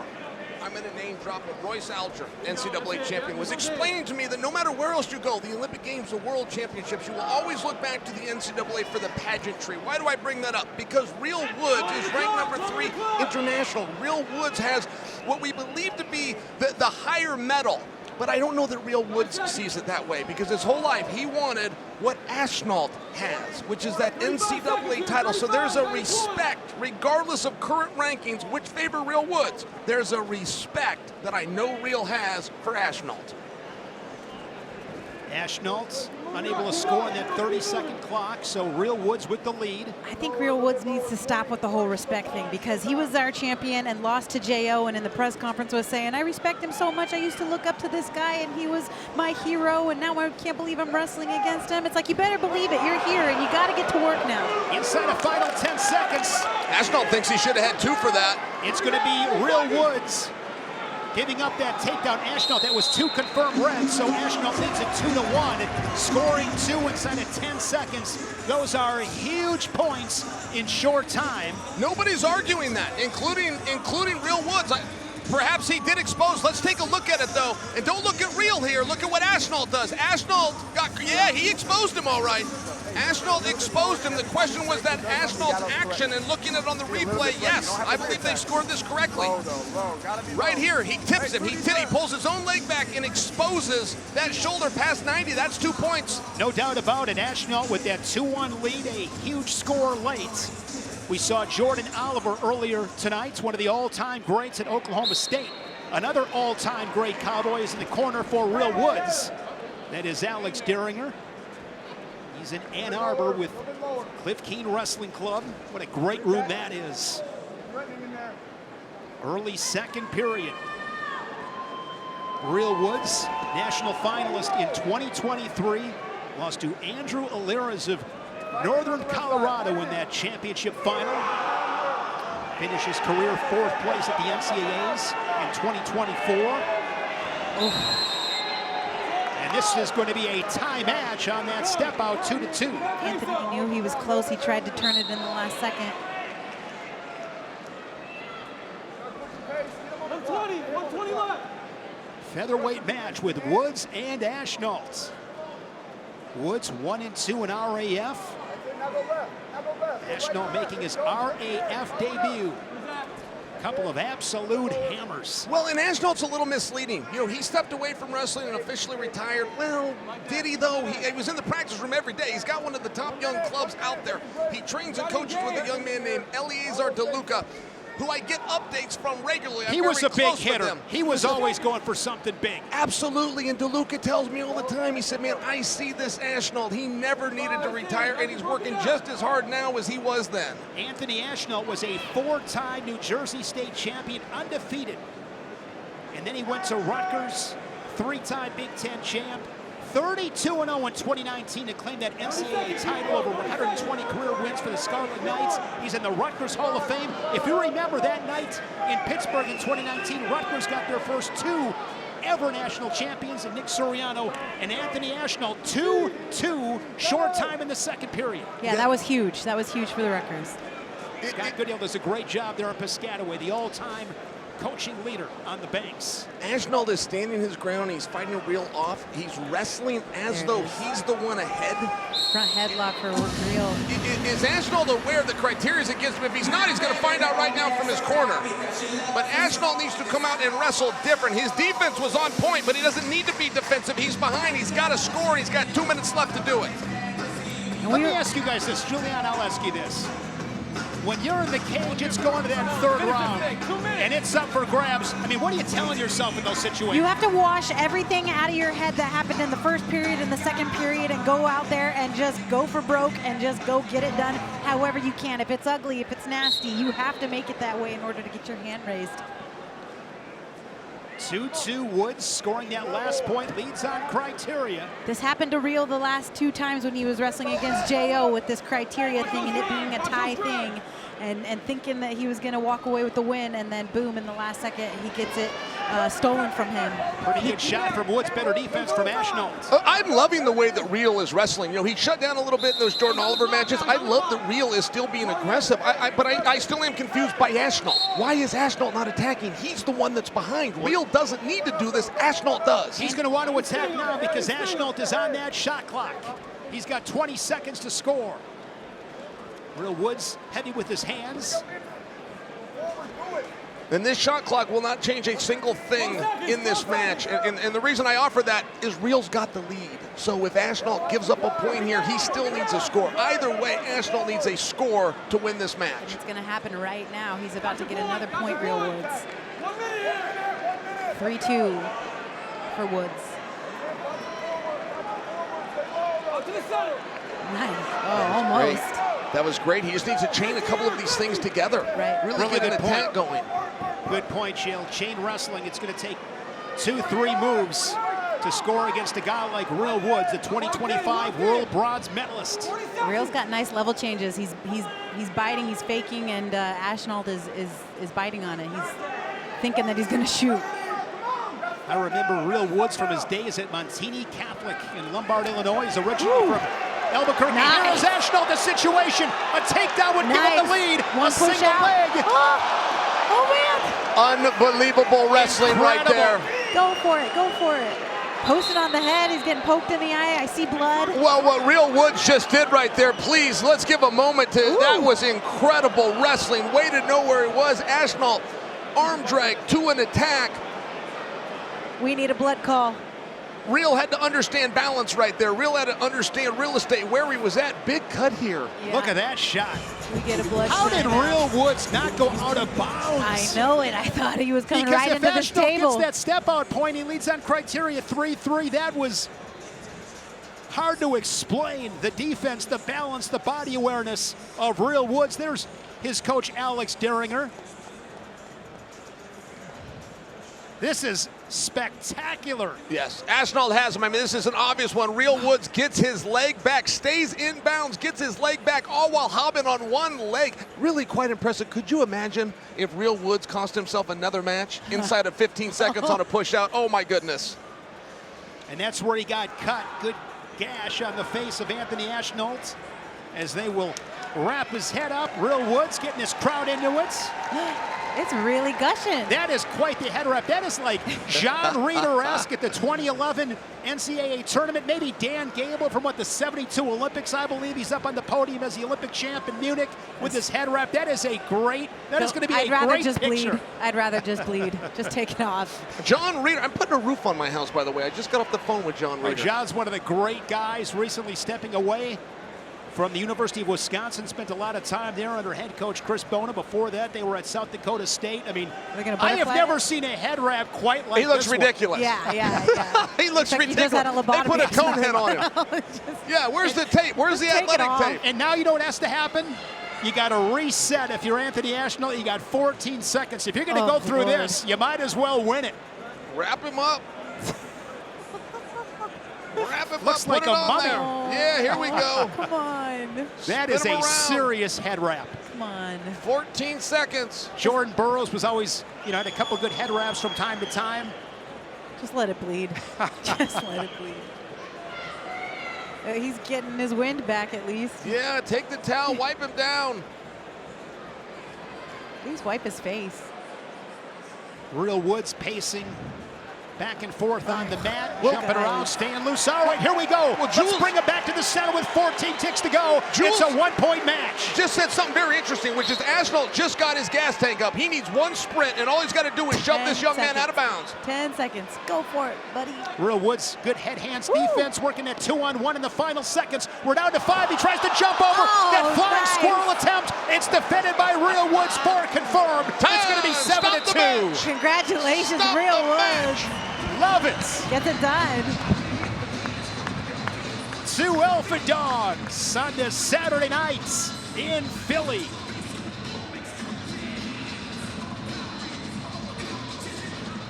Little LL Cool J. Mama said knock you out. Great DJ Silver.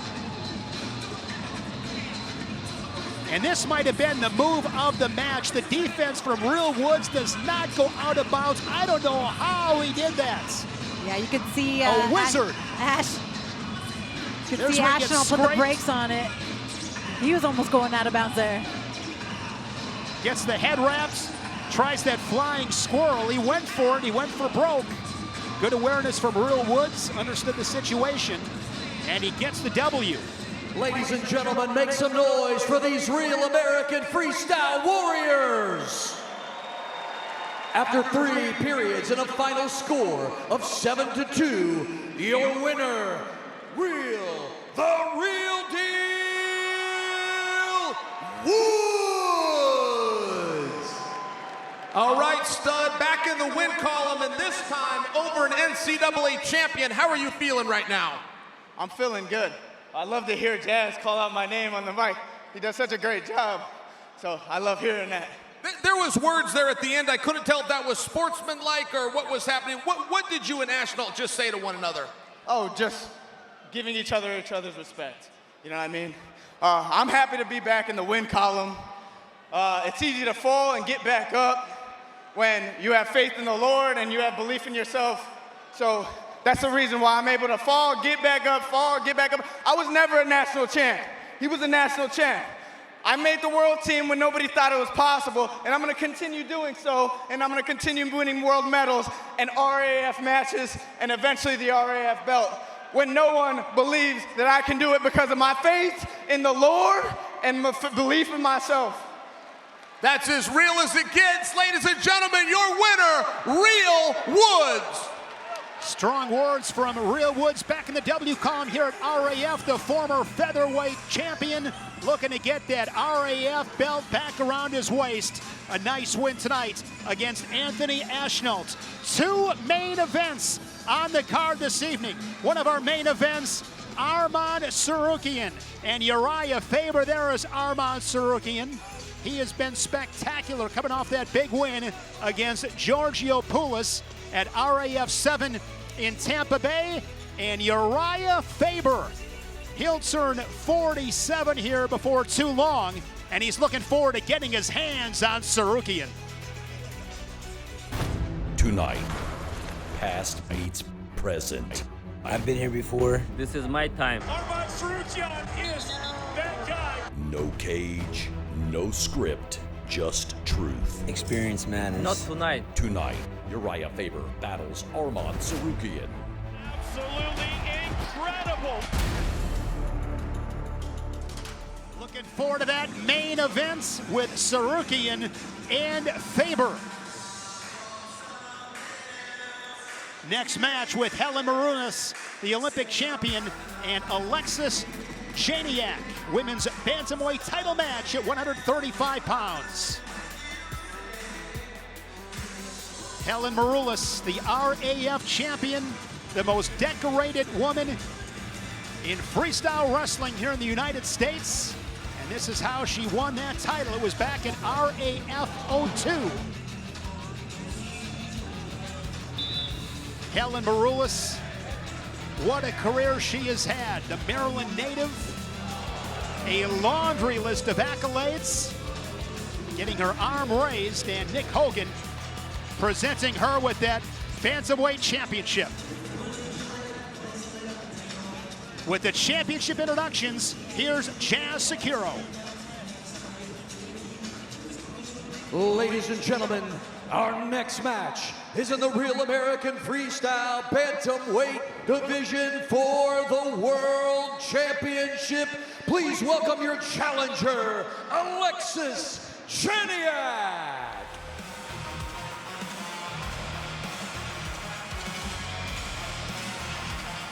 Alexis Janiak from Plainfield, Illinois, three-time All-American, coming off a runner-up finish at the NCAA Championship for Aurora University.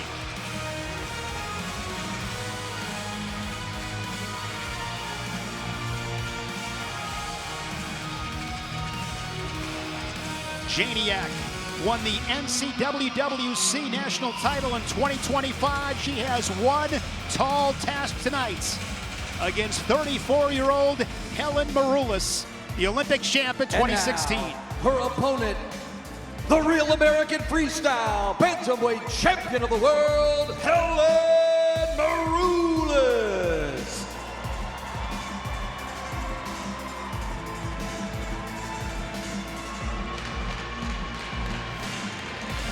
There you get a look at the three-time Olympic medalist. Couple of bronzes to go along with that Olympic gold, 8-time world medalist, 4-time world champion. Her last world title last fall in Zagreb, Croatia.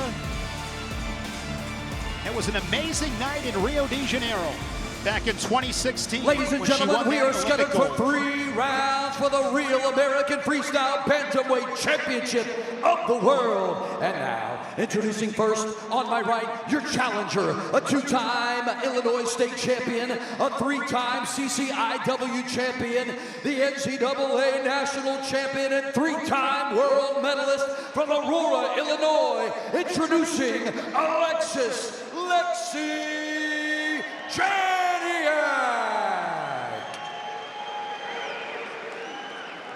And her opponent across the mat on my left. She weighed in at 129.4 pounds, a 12-time U.S. World Team member, a 4-time World Wrestling gold medalist, the first American woman to win Olympic gold.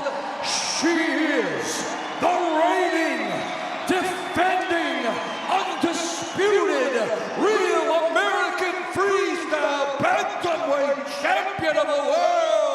Presenting from Rockville, Maryland, Helen Maroulis.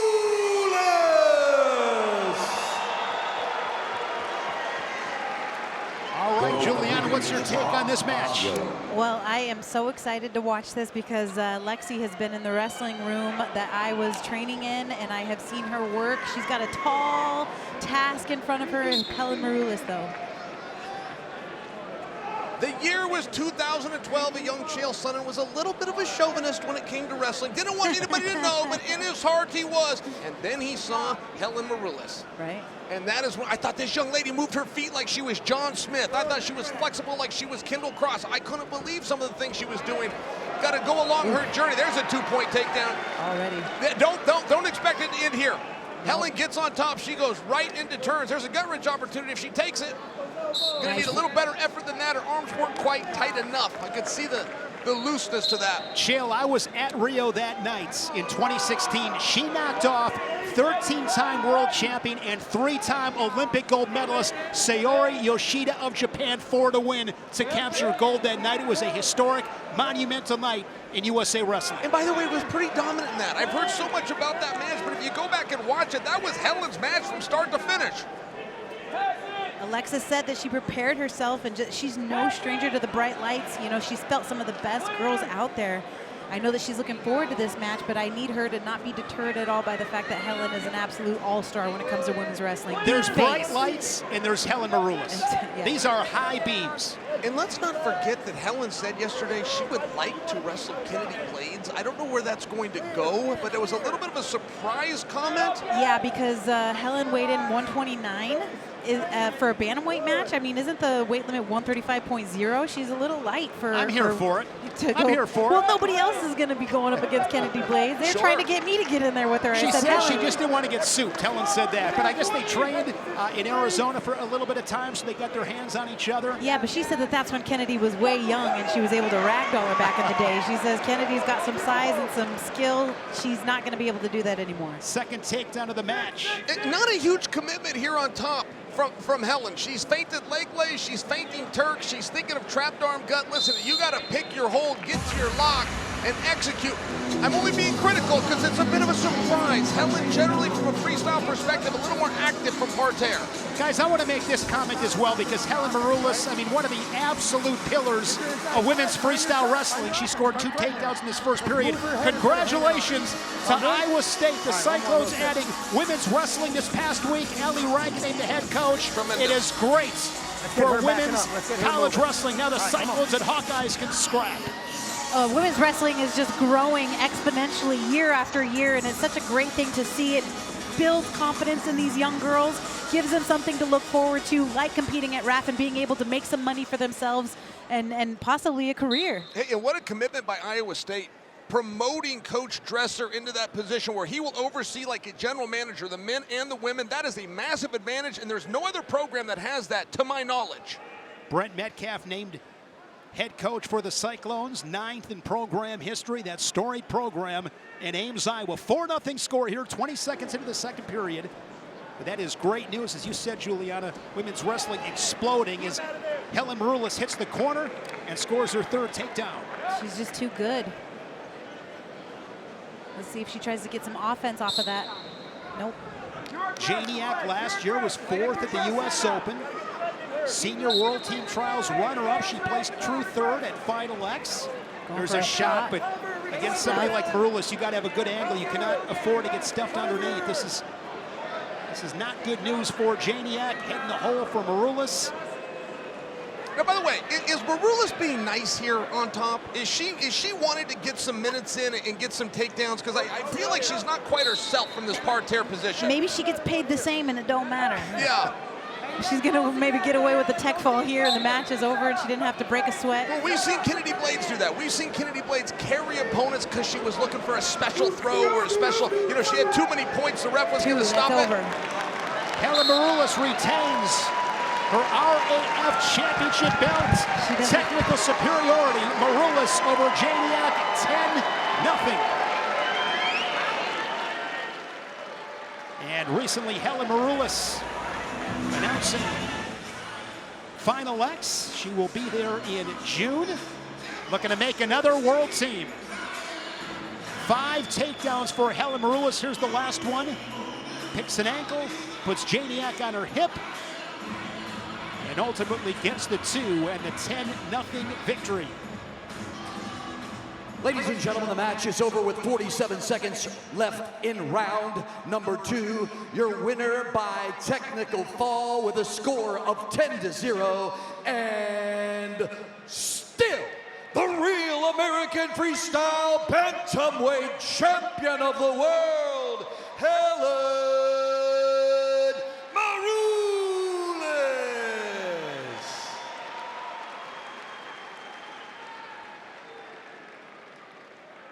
Helen, tremendous job. That was a real display of takedowns. You looked like you were almost being nice when you were on top. Did you want to work your takedowns tonight?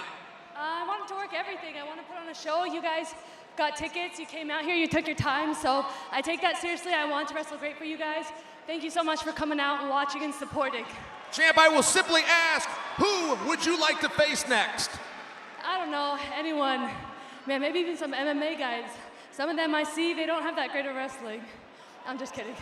All right, it sounds like she's open to an opponent. Maybe somebody will call her out. Please give it up for Helen Maroulis. Helen Maroulis showing the love to the crowd here in Philadelphia.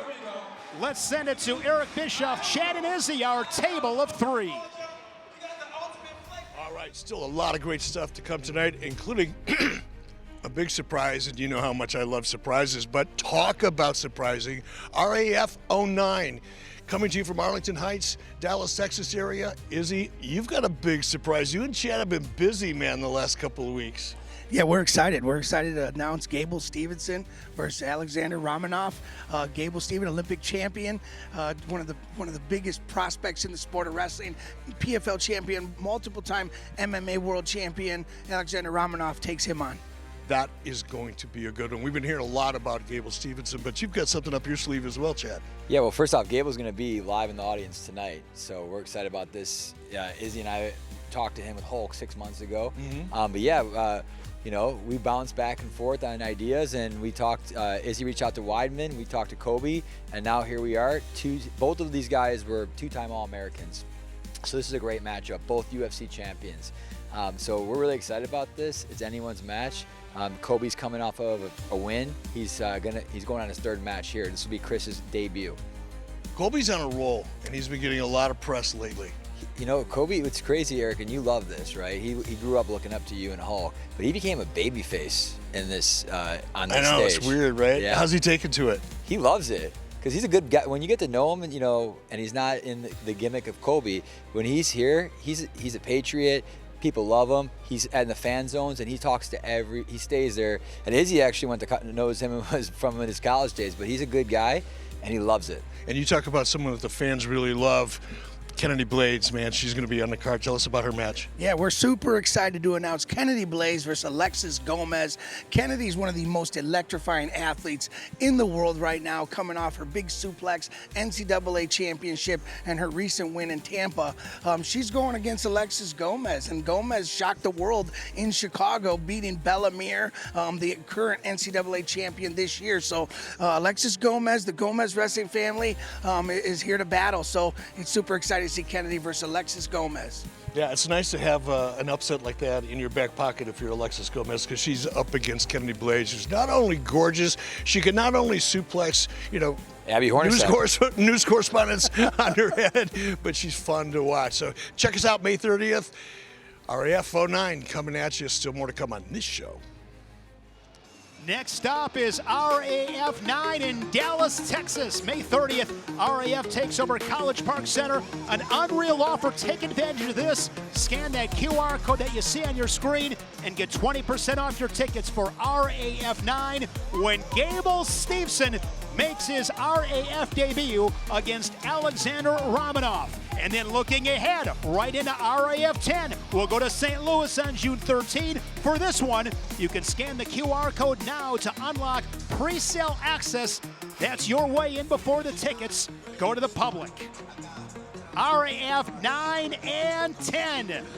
Still plenty to be decided here at RAF 8's heavyweight match coming up with 4-time All-American, the former Iowa Hawkeye Tony Cassioppi, and Shamil Shereipov, bronze at the 2025 World Championships. Ladies and gentlemen, we move to the Real American Freestyle Heavyweight Division. 4-time NCAA All-American, U23 World Champion from Madison, Wisconsin. Welcome, Tony Cassioppi. The 25th 4-time All-American in Iowa history, Tony Cassioppi, now an assistant coach under Chris Bono in Madison for the Badgers.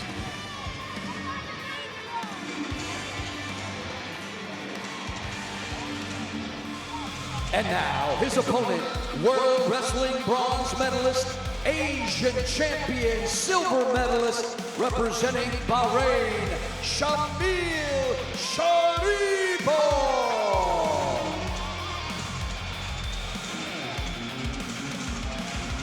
Shamil Shereipov, born in Dagestan, Russia. He's 28 years old and representing Bahrain.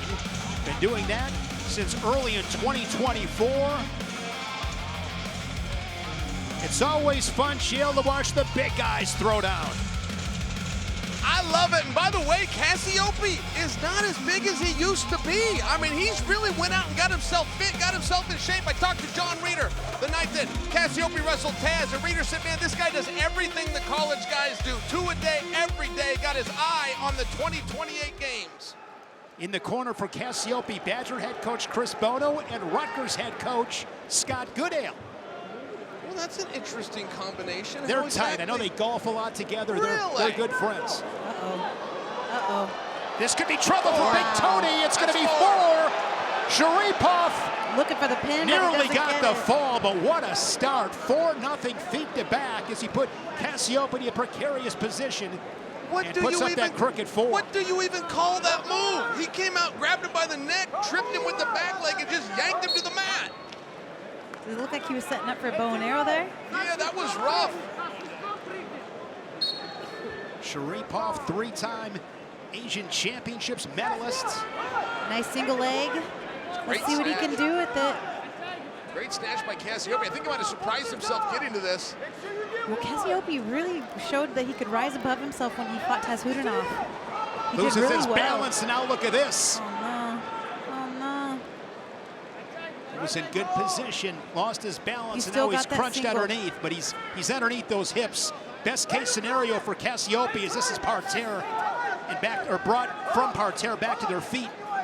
Well, Shereipov is awkward, isn't he? I mean, this is the second move he's done tonight. Where I'm looking, you know, what is that exactly? He's like Goliath. Scores 2 Going for it. He just hauled him right by the jugular, by the way. I mean, just grabbing right about the neck. This guy is ornery. Dirty. Chin whip from hell. Inside of 30 seconds. A 4-point move, now going to readjust, scores 2, 6-0. And now he's got a cradle locked up. This is big-time trouble for Cassiope. That might be over. It is over. It is. Shereipov with the first period stick. Nicely done by Shereipov. Wow. Holy smokes. First pin that we've seen tonight.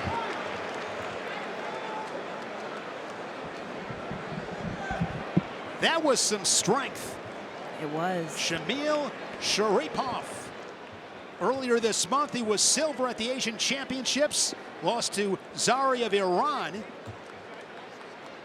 And remember, he beat Wyatt Hendrickson earlier this year at the Zagreb Open back in February. The RAF heavyweight champion. Here is that pin. Locked up a cradle, and that was some kind of tight, no doubt about it.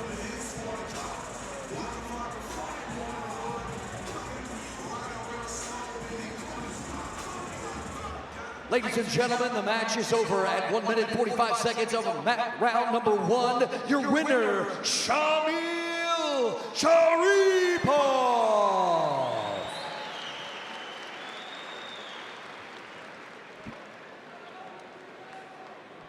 All right, Shereipov, you made that fast. If I could get a little translation, that was very fast. How are you feeling tonight? Чувствую себя хорошо, отлично. Получилось быстро дающую схватку. Я жду нового предложения. They say thank you guys for supporting. I feel myself very good, and I'm happy if fans like this. I wait new contract. I wait new name. Shereipov, welcome to Real American Freestyle. Who would you like to see next? White Henderson, if you want, I give you the match. I pinned Wyatt couple months ago in Croatia. If you want rematch, we can do this. Wyatt versus Shereipov. What do you guys think about that? All right, tonight is your night. Give it up for the winner, Shereipov. The only fall of the night, impressive nights for the 28-year-old. RAF fans, Real American Beer just launched RAB Zero, that same bold Real American flavor, just without the alcohol. You can buy online today. Scan the QR code on your screen or head to therealamerican.com and use code RABZERO for 10% off. Let's send it back to Chael Sanderson. He is with the one, the only, or Chael Sonnen. Let's send it to Chael Sonnen with the one and only. He wishes he was as good as Chael, or as good as Cael Sanderson. Here's Chael with Gable. All right, did somebody request a monster? Because a monster has arrived in Real American Freestyle. Gable Stevenson, welcome. Man, I've been to a lot of places, and I think Philly is definitely the one to wrestle in. Gable, you've done pro wrestling, you've done pro football, you've done pro boxing, you just signed with the UFC, but next up is Real American Freestyle. What can we expect in your debut? Man, honestly, I'm done trying. It's time to be great now, and I've been great my whole life. I won the Olympics. I'm in the UFC now, newly signed. My first fight, July 11th, International Fight Week. But Dallas, May 30th, sold out crowd. You know it's gonna be amazing for me to get back on a mat, especially for RAF, and I'm honored. And if I may just get a prediction from you tonight, we've got a very big match. World champion from 92 kilos moving up to take on Kyle Snyder. How do you see that contest? I'm an American fan through and through, so I'm gonna take Kyle Snyder always. All right, ladies and gentlemen, Dallas is around the corner. We'll all be there. Gable Stevenson will be there. Please give it up for the newest signee, the Olympic champion, Gable Stevenson. Gable Stevenson, one of the all-time greats. 3-time national finalist, 2-time NCAA champion for the Gophers. Won that gold in Tokyo in dramatic fashion. Multiple-time Big Ten champion. Can't wait to watch him make his RAF debut in Dallas.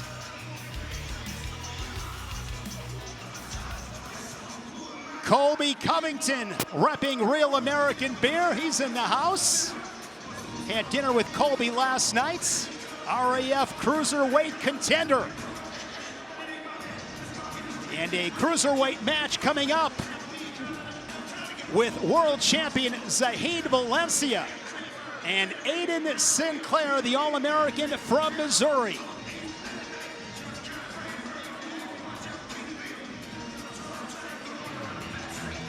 Aeoden Sinclair was third at the national tournament. Then he wrestled RAF in Tampa. He's wrestling here tonight in Philadelphia. He'll be at the US Open next week. He just loves wrestling. Zahid Valencia has won his last 2 RAF matches with impressive wins over Nate Jackson and Mahmoud Sebi. While not allowing a single point in either one of those matches, the Cruiserweight plans on extending his run tonight against the young Sinclair.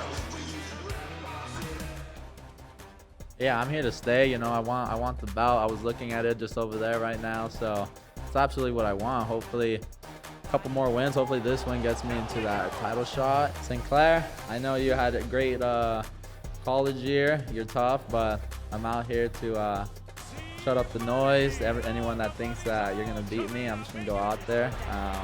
I'm gonna score points and look for the tech. And now, ladies and gentlemen, here we go in the Real American Freestyle Cruiserweight Division, NCAA All-American U20 National Champion, wrestling out of Columbia, Missouri, the Red Panda, Aeoden Sinclair. Given that nickname, the Red Panda, from Ben Askren, a product of the Askren Wrestling Academy out of Edgerton, Wisconsin, was a 3-time Wisconsin State champion for Pat Yauk at Milton High School. And this is a young superstar in RAF. His opponent, 2025 Senior World Champion, 2-time NCAA National Champion from Stillwater, Oklahoma, Zahid C-Money Valencia.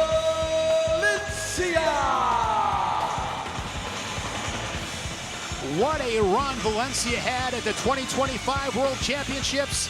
Claimed the title at 86 kilos across 5 matches. He outscored his opponents 49-0. He was unscored upon. Beat Kyle Dake at Final X to make that world team. Beat Dake in 2 straight matches. And this Chael is a match you're especially excited to watch. Well, there's just so much pressure on Zahid, and I know he plays it cool, but I mean, come on, who wants to take on a 19 and 20-year-old that just finished his freshman year? I mean, not for nothing, Zahid's the world champion, but Sinclair's got the tools to knock him off. Ben Askren said that Sinclair is going to knock him off. I had lunch today with Sinclair's cornerman, Don Bradley, who said, we have a game plan. We're going to beat Zahid Valencia. Very confident, very matter of fact. Yeah, well, Zahid Valencia says that he's happy to contribute to Aeden's learning opportunities because he's a young buck. But this guy has been all over the place lately. He just wrestled for us 2 weeks ago. He was wrestling at the NCAAs before that. He's going to wrestle at the U.S. Open in Vegas next week. He's here wrestling tonight. I mean, I said, dude, do you have a nickname? Because it should be Iron Man, because you're putting yourself in these matches week after week and going for all these big opportunities. And he said, no, it's Red Panda. Just loves wrestling. Tried that arm drag. He's got great arm drags. The Big 12 champion for Brian Smith and the Tigers. He was 32-2. He's a mat rat is what he is.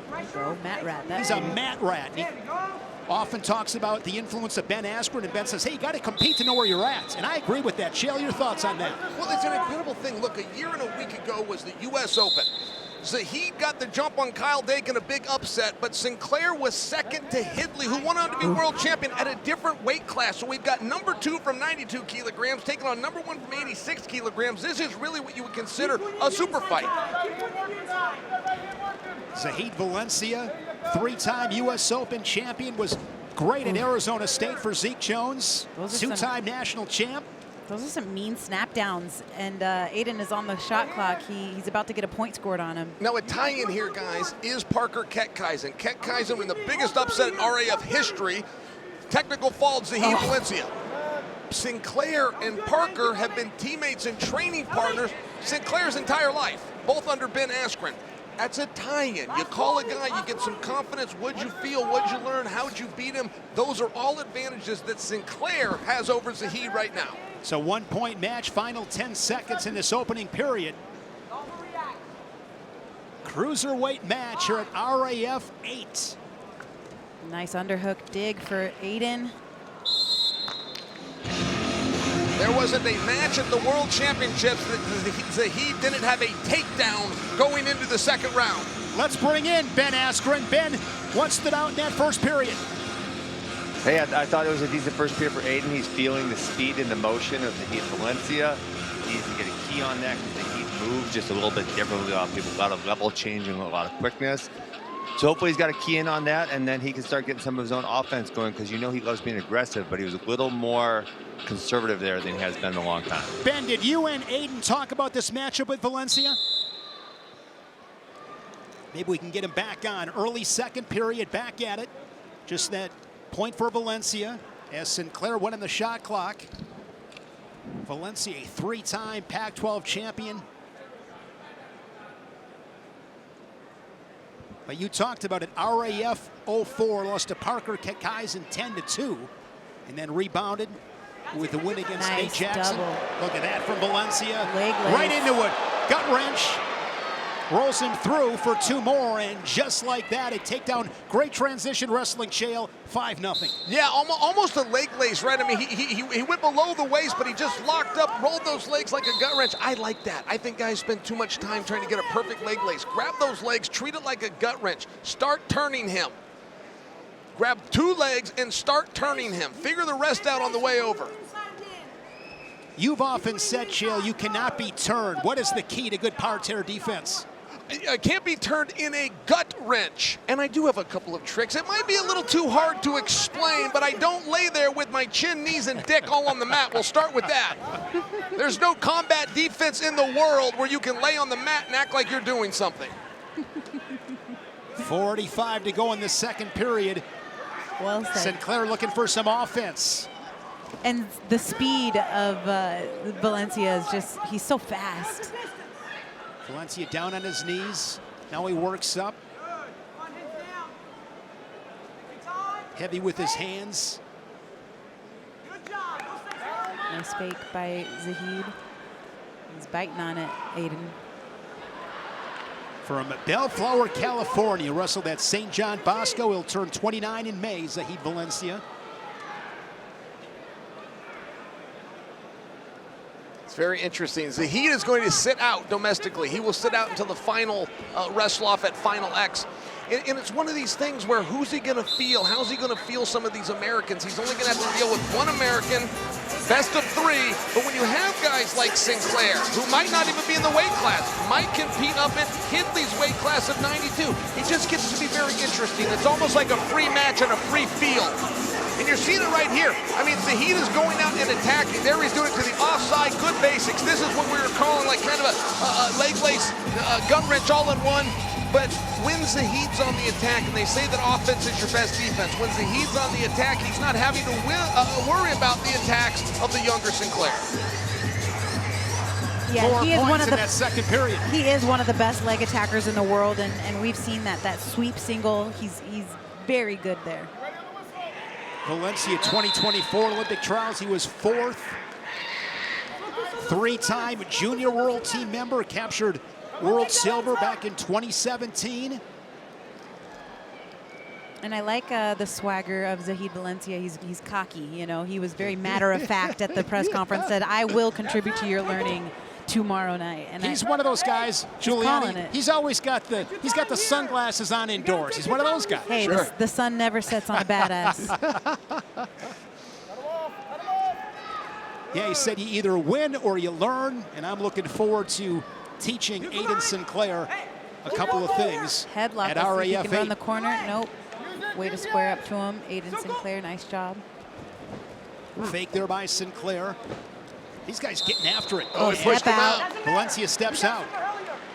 You know, when we saw Zahid make his debut, he lost to Aeden's training partner. We said that already, but we haven't seen him lose since, and he's just been on fire ever since then. Now, Aeden just scored on a step out, but you saw Zahid kind of protesting it. Zahid was doing a push motion. A little bit of a play on words here, but a step out is a point. A push out is actually illegal. You are not allowed to push your opponent out.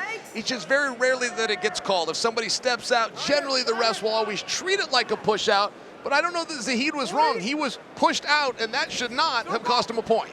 Shot there by Sinclair into that power of Valencia. But now we pushed him out, and he's going to want a point. So yeah, he gets that point back. I mean, you see where it's consistent, right? You see where it's consistent. A step out and a push out. Let's go, Aeden. Let's see if you can get some offense off here. Nope, you can't. Nice. Oh, nicely done.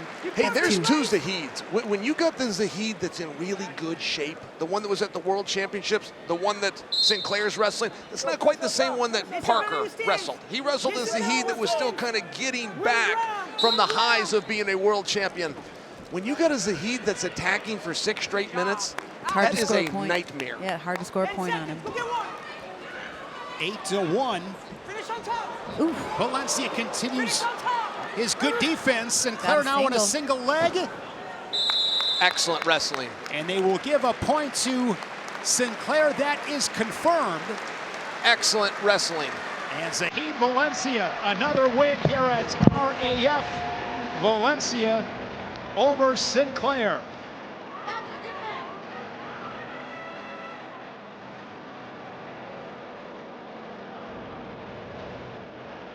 Takedown here by Valencia.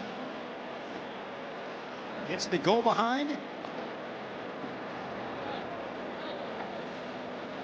And a little too much for the young Aeden Sinclair, the 20-year-old, the redshirt freshman in Missouri.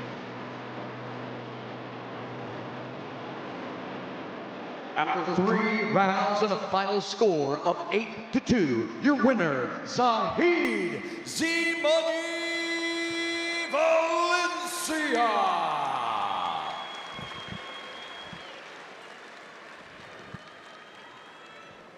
Zahid, you win or you learn. What did you teach that young man tonight? He's learning that there's levels to this game, and I'm just on a whole different level than he is. I feel like there's 2 Zahids. There's a Zahid that's in really great shape and can push hard for 6 minutes, and when that Zahid shows up, he beats everybody in the world. Yeah, I felt like today I was just trying to pick and choose my shot, wrestle smart, not try to just win off of conditioning. So I think it was a slower paced match, but I still took a bunch of shots, so I hope the fans loved it tonight. Zahid, please tell me, who are you hoping to face next in RAF? Well, I want the bout. I want a chance of the bout. I've had 4 matches in a 5-match contract, so I feel like I deserve it. You got the man over there somewhere. You got Dake. I want that bout. And if they'll give me that bout, give me Bo Nickel. That guy's trying to stay relevant. Let me go put a beat down on him. Zahid, you are likely to see Kyle Dake at Final X, but Bo Nickel here at Real American Freestyle, that sounds like a pretty good idea. Let's do it. That'd be a lot of fans. That'd be a lot of fun. I think all the fans want to see that, so let's make it happen. I hope they do. Ladies and gentlemen, tonight your winner, Zahid Valencia. Zahid Valencia, couple shout-outs. Couple of call-outs. Coming up next, light heavyweight championship is on the line with the champion Kyle Snyder and Rizabek Aitmukhan. Pair of world champions. Snyder, an Olympic gold medalist. Like Helen Maroulis, he won gold in Rio in 2016. Let's check out some of the best slams of RAF. Rage, money, power, and Cross to the finish. Boom! Look at Pepez in the final seconds. Nice.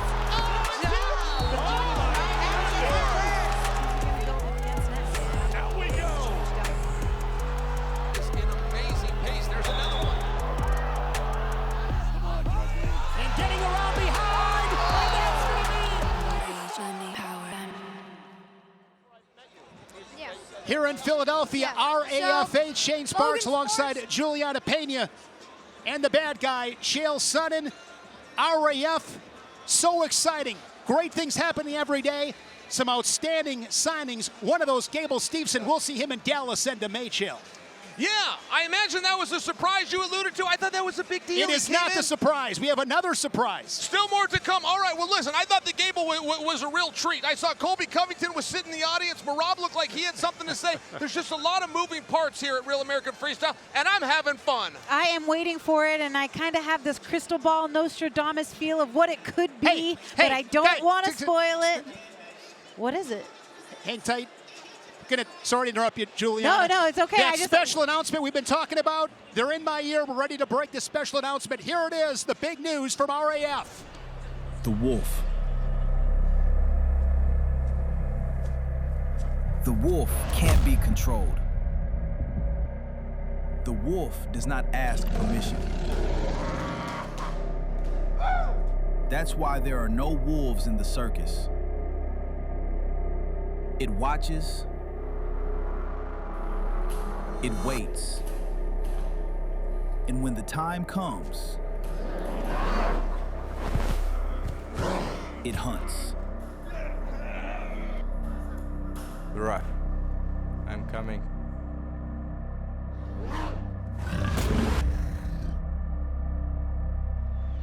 Incredible! I did not see that coming, Chael. The reigning UFC world champion is coming to Real American Freestyle. I did not know. Did you know? No, I did not. I had an inkling, but I wasn't sure. But you better watch out. They're sending Little Red Riding Hood to get picked up by the wolf. What? Zahid just called out Bo Nickel. I would love to know all the people that are going to be trying to come after this young man. 3-time Swedish national freestyle champion. By the way, he was third when he lived in Russia. Third of the Russian nationals before he went to Sweden. I don't know of a wrestling match that he's lost. Undefeated in the UFC. Kazmat Chimaev is headed to RAF. Juliana, thank you so much. Chael, always fun as well as the show rolls on. Yeah, here's your hat. What's your hurry? That's what it feels like, Sparks. Oh, hey, Kurt. 2 main events on the card tonight here in Philadelphia at RAF 8. The first one, a title match with Kyle Snyder and Rizabek Aitmukhan.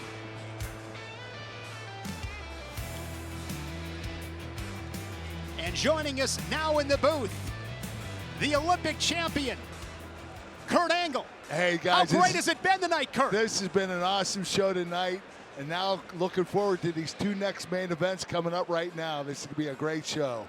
We're going to end with two great matches. 11 matches on the card tonight. We have the two main events to end this night in Philadelphia. The next one, a championship match, and for the championship introductions, Jazz Securo. Ladies and gentlemen, are you ready for your main events of the night tonight? The first one is for the Real American Freestyle Light Heavyweight Championship. Please welcome your challenger, Rizabek Aitmukhan.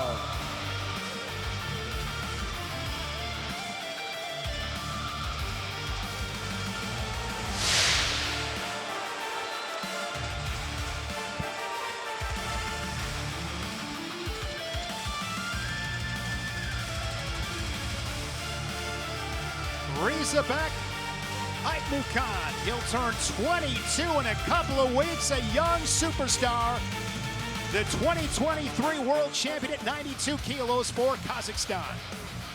His opponent is the Real American Freestyle Light Heavyweight Champion, Kyle Snyder.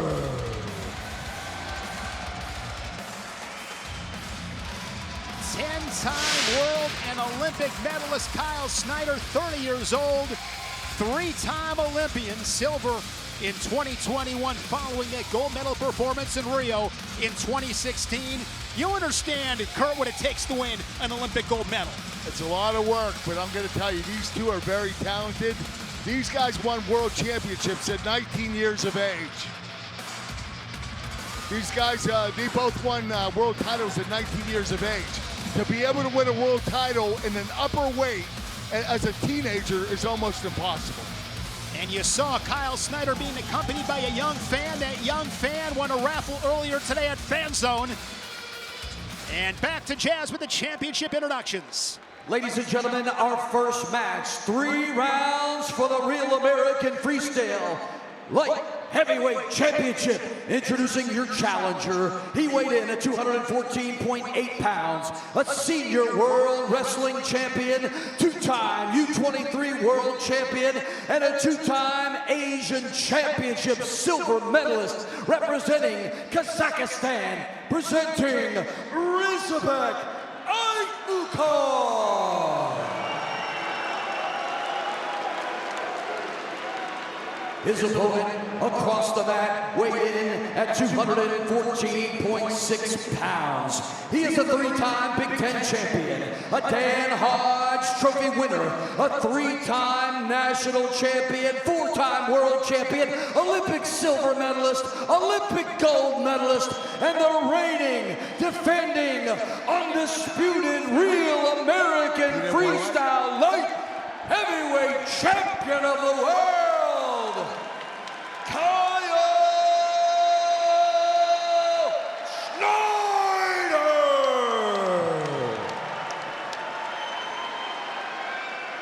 Light heavyweight championship match. Sam Julian, one of the best officials in the world. And he is the right man for the job to officiate this RAF Light Heavyweight Championship match. Chael, what are you looking for early? When Kyle Snyder won the Olympic gold medal, his opponent was 11 years old and says he has fantasized ever since about having this moment. For some reason, he wants to bring down Kyle Snyder. He's got 6 minutes to do it. What impresses you most about Captain America? You know what? I love his style. He's aggressive. He's short and stocky. Aitmukhan is actually taller and lankier. So you're looking at two different styles. But this is going to mesh really well. This could be a great match. I'm looking forward to it. Aitmukhan was just 18 years old back in 2023. The first gold medal in the history of freestyle wrestling for Kazakhstan. No score, 45 seconds in as Aitmukhan working a 2-on-1. Of course, Snyder coming off that big win at RAF 7 in Tampa when he beat Ahmed Tezhudinov The for the first time in that's his right. career. Yeah, That was a great battle. Match. He had to battle back, and he won it with some step outs. Yeah, and you know what? Unfortunately, the match was tied. I know the rules here are, you know, last point wins the match, but his opponent didn't even know he lost. Tezhudinov thought he was winning on criteria. UWW criteria would have given him criteria because he got a takedown, but in RAF, it's nice and simple.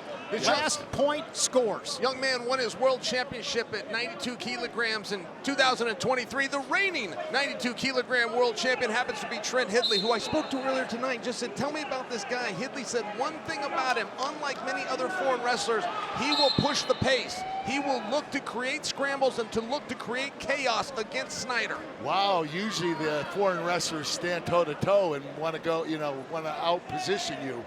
They don't usually try to create a pace. Snyder was on the shot clock, unable to score in that 30-second window, so Aitmukhan leading it 1-0 inside of 10 ticks in this opening period. Championship belt is on the line here in Philly. I really thought an advantage for Snyder would just be the size, and I know we're only talking about 5 kilograms, but you know, 10 pounds of muscle can really matter. Aitmukhan is right there with him size-wise. He's got a little height on him. He's not getting pushed around. This is a very even match physically. You know what? I thought the same too. Before this match, I thought that he was a lot lankier and skinnier, but he actually has some good muscle on him, and it's not much of a difference. Aitmukhan has won at all levels. Captured gold in 2024 at both the U20 and U23 World Championships. He's medaled a couple of times. Yeah, both those age groups. I believe he's going to have a nice, long, successful career, just like Kyle Snyder. He'll turn 22 in a couple of weeks. That's crazy. This past February ranking series event in Albania, he was bronze, fell to Abdulrashid Sadulayev at that event. Here's a big chest wrap. Nothing yet for anybody. Kyle had to come off the high crotch and switch to a single. Now he's flattened out on his belly. All right. What do you think about that defense from Snyder, Kurt?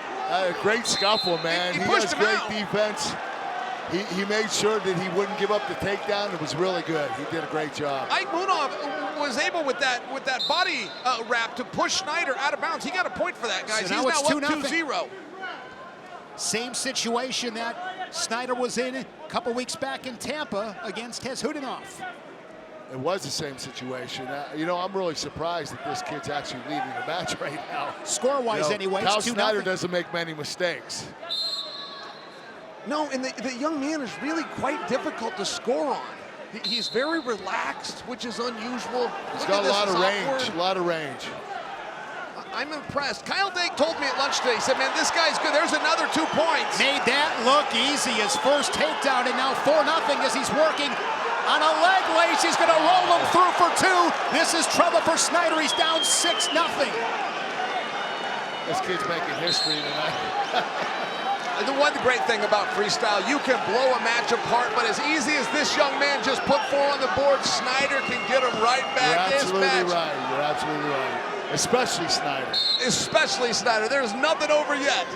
Aitmukhan is the 10-time world and Olympic medalist Kyle Snyder against the ropes. 40 to go in this second period. Kyle Snyder was the youngest American to win a world championship at 19 years of age, and he became the youngest American to win an Olympic gold medal at 20. So this kid's had a lot of experience. He's only 30 years old. He's still in the prime of his career.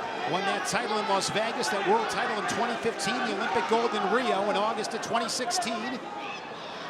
Be big for Kyle right here with 15 seconds to find a way to get on the board, even if it's a step out.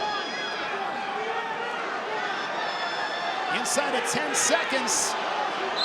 And there's going to be the point. He gets the point inside of 5 seconds. Snyder is on the board.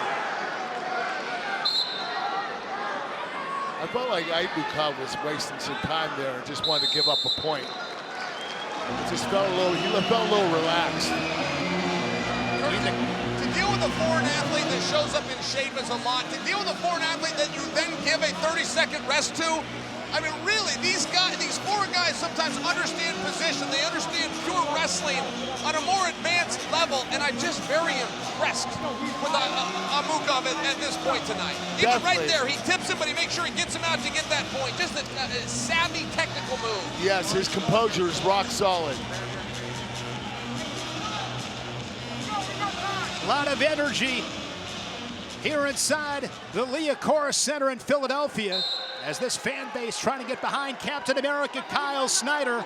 He's in some trouble, but as we know in freestyle wrestling, things can turn quickly. Sparks, how are you saying this opponent's last name? Aitmukhan. Aitmukhan. Aitmukhan. Snyder. Oh, okay, he's catching up. 6-3. Needs a turn right now. Needs to go the elbow. He let the lock go. I thought maybe he was going to work that coverage. He wants back on his feet. Crowd making some noise. Oh, this is typical foreign competition. They always fake injuries or tie a shoe when they get tired. This is exactly what happens. Happens with Russians, Iranians. This match brought to you by Spartans.com. It's a good one. 6-3, 90 seconds to go. Can Snyder do it again? Oh, this crowd is into it. Gets behind it again. It's a one-point match. It's a one-point match. 6-5. Chael Sonnen said it when he said it earlier. He said, do not give up on Kyle Snyder. And nobody did. This crowd's going nuts. And I'll tell you what, guys, never bleed in shark-infested waters. And Aitmukhan is bleeding, and the sharks are circling. Wow. And Snyder has his first lead of the match, 7-6. Unbelievable. He broke him. He broke him. It turns out they don't just give 10 world and Olympic medals away, Kurt. Turns out you got to be pretty good to get those. Listen to this crowd. It's eruption in Philly. He's got the crowd behind Kyle Snyder right now. I have never seen this kind of an eruption at a real American freestyle event. They love Kyle Snyder. Winners win. Looking for another goal behind. Sneaks his arm in, gets behind. This guy gave up. The match is over, guys. As long as Kyle Snyder keeps his composure, this match is done. Head on the mat. Kyle Snyder was down, was it 6-0 at one point? 6-0, yes. Wow. And this crowd is letting Aitmukhan hear it. Oh, he gave him a point. So now 10-6. What was the point for? For delay of match? Yes, delay of match. I love that. I didn't even know that was a thing. Kyle, here we go again. Same position, working that front headlock.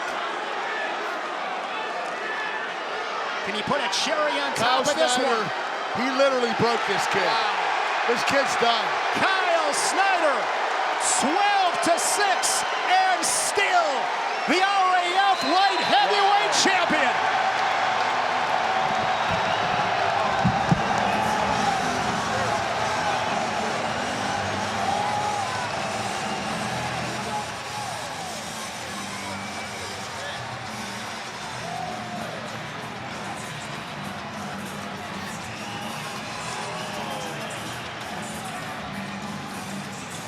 Kyle Snyder, what a comeback.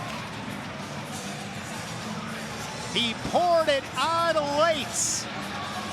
Conditioning a big factor as Kyle Snyder keeps that belt around his waist. That's incredible. He kept his composure. He kept in the game. He knew that he had a chance, that all he had to do was focus on winning and focus on scoring, and he did it. In a battle of world champions, Snyder gets it done. There is Merab Ivalishvili.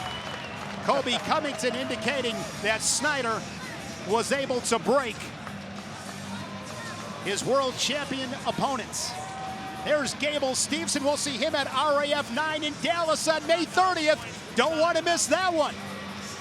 Ladies and gentlemen, after 3 rounds and a final score of 12-6, your winner and still the real American Freestyle light heavyweight champion of the world, Kyle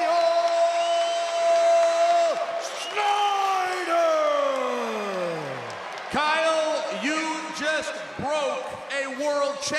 How are you feeling? I feel good. Rizabek is a fantastic opponent. Very tough guy, so thankful to be able to get the win. Oh, no, you're not going to bring the energy down tonight. I have never seen a real American freestyle crowd get behind somebody. You were down by 6 points to a world champion, and you put 12 points on the board. I need a little more. That's all I got. He's a great opponent. So the crowd was fantastic. Without you guys, man, that gave me that extra edge to get it done. So let's go. USA, let's go. Kyle, I see Colby, I see Gable, I see Kyle Dake, and this whole crowd is behind you. Who would you like to face next at Real American Freestyle? You know, I don't know who I want to face next, but I was looking at Gable and Kyle during the match, and they pumped me up. I mean, Gable's going to wrestle some guys. You know, I said maybe Chimaev, but he's probably got to wrestle some other people first. So we'll see, whoever they want. I think we can live with that for the night. Ladies and gentlemen, Captain America, give it up for the champion, Kyle Snyder. In a battle of world champions, Kyle Snyder victorious to keep that RAF Light Heavyweight Championship belt. That gets my vote for match of the night. One more match. Another main event. Coming up next, Arman Tsarukyan. Coming off that win over Giorgio Poulos in Tampa. One of the most exciting matches of the night, too. Warming up, getting ready for a battle with Urijah Faber. Urijah Faber, two-time national qualifier at UC Davis back in the early 2000s, said he was looking forward to getting his hands on Tsarukyan.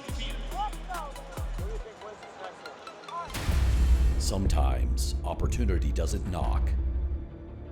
It kicks the door in. Arman Tsarukyan just had a moment. Arman Tsarukyan did not enter RAF quietly. His arrival was loud and thunderous. Arman Tsarukyan is that guy. His debut did not introduce him. It pronounced him. This was not supposed to happen, not this way. Then came the controversy. This isn't going to stop. This is not going to stop. And it has all broken loose. Then redemption.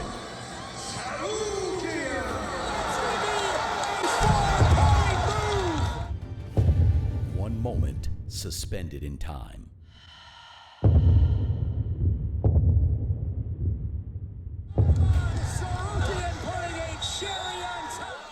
Now he faces something different. Meet Urijah Faber. Not just a moment, a legacy. They say time slows you down. They never met this man. For 2 decades, Faber has lived on instinct, on something you cannot teach. 2 decades of instinct and scars. 3 fights, 3 wins, no hesitation. Experience with teeth. Acceleration with no brakes. No cage, no excuses, only truth.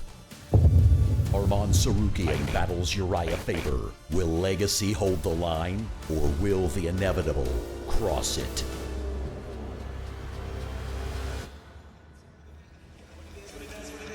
Ladies and gentlemen, your next main event is in the Real American Freestyle middleweight division. Please welcome Urijah Faber.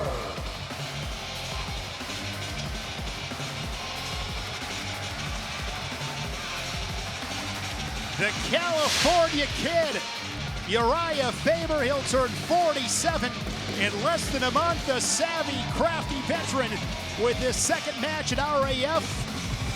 Fell to Olympic champion Henry Cejudo. Tonight he'll get the young superstar, Arman Tsarukyan.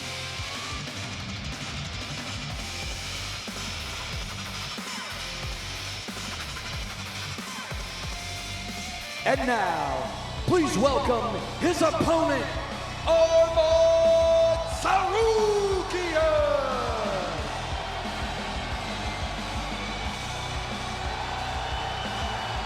Making his 4th walk down that RAF red carpet to center stage, the 29-year-old Georgian. He'll be 30 in October. Arman Tsarukyan, UFC superstar, MMA professional record of 23-3, 15 finishes. He's won 5 straight in the cage, submitted Dan Hooker his last time in the octagon last November. And one thing we know, Kerr, with Arman Tsarukyan, this guy brings some heat.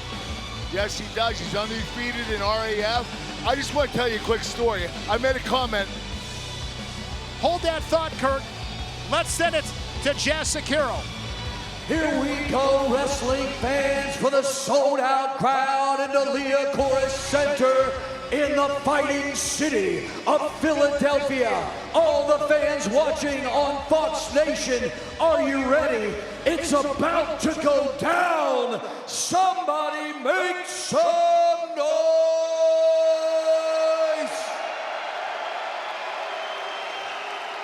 3 periods in the Real American Freestyle Middleweight Division. Introducing on my right, he weighed in at an even and ready 170 pounds, an NCAA Division I national qualifier, a 2-time Pac-10 placer, the former WEC Featherweight champion of the world, and a UFC Hall of Famer from Sacramento, California, the California Kid, Urijah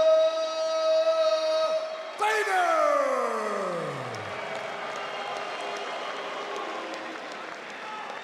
His opponent across the mat, weighed in at 174.2 pounds. He is the recent UFC #1 lightweight contender of the world, representing Armenia, presenting Arman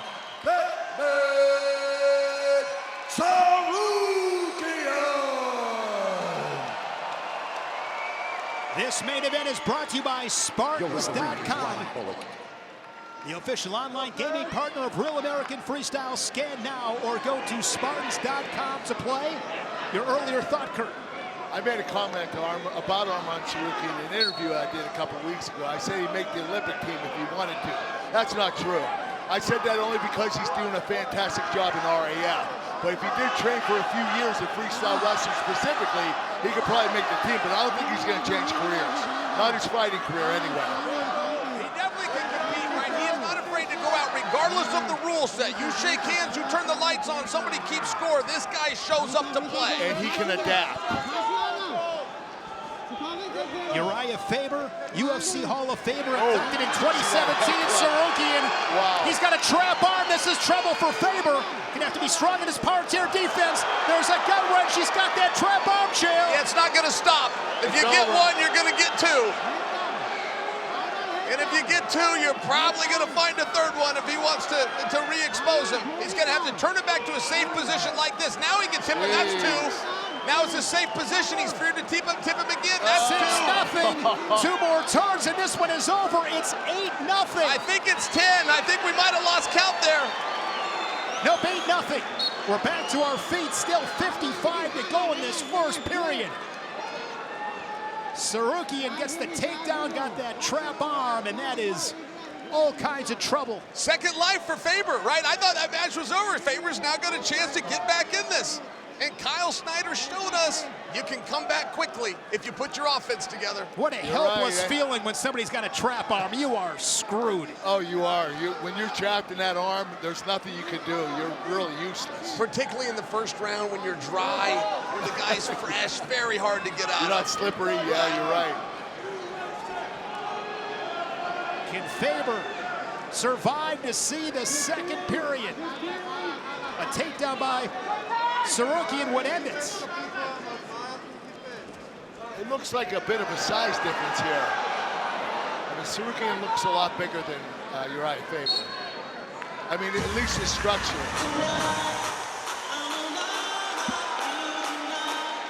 Once again, let's bring in Ben Askren. What did you see, Ben? Well, I thought Urijah did a great job getting out of the first period. You got to your guys' point, he was in that trapped arm gut that was really tight. Managed to survive through that. He needs to get some offense going. Maybe pull a Kyle Snyder type comeback, because that was freaking amazing, huh, guys? If it was only that easy, hey, Just do what Kyle Snyder did, guys, and call it a night. I mean, why not? It's easy, man. Yeah, Right. anybody can do Just it. do what Kyle did. I mean, come on. Great energy all night here in Philadelphia. And a great city. A city of fight, blue collar, grit, toughness. It's a So many great Pennsylvania champions. city, that's It right. is. How far is State College from where we're at right now? 2.5 hours. Okay.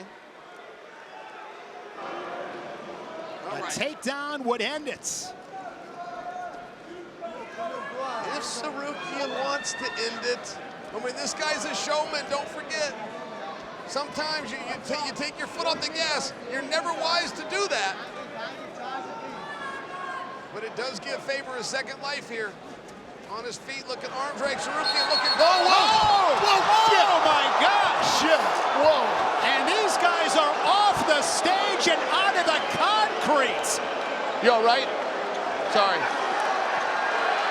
I would have tried to catch you. I gotta tell you, I didn't even see him coming. I was watching the monitor. They went right over my shoulder. I'm so glad I'm sitting here and not where you were, I Jill. was sleeping on that one. I thought you were dead. Kurt, I was sleeping. I told Uriah, hey, I'm sorry. I should have tried to You guys catch see you. this chair? There's a steel chair over here that is done. It is annihilated. just all bent up. They Look at literally, that. they went right over. I thought that was a different side of the mat. All right. I can't believe nobody got hurt. How are we going to score that, by the way? The referee looks like he gave one, but then did he give one to Faber for unsportsmanlike? I think so, yes. Okay. Well, how's that work? Can you give a guy a warrant, but also give him a point? I don't know. I don't know that that's ever been tested. My heart stopped beating for about 15 seconds. I think I'm back to normal. That was something. That was I way thought too Chael close for Sonnen comfort. was going to be dead. I literally thought they were going to both land on him. Oh my God. 9:01. 50 seconds. I got a feeling we might see that sequence on social media time or two in the next several days. You know what? You talk about a viral moment. That was a viral moment. You know what? Arman Tsarukyan, he's the man of viral moments. This guy, he's the superstar. I am glad everybody's okay. Did he do that on purpose? He tried to push him off the stage. 100%. Yeah, 100%. Yeah, he did it on purpose. What, yes. what a jerk! What a jerk! Why'd he push him off the stage? He was ahead by 8. I guess he's mad he didn't tech fall him in the first period. Tsarukyan gets mad fast, boy. He's got a temper.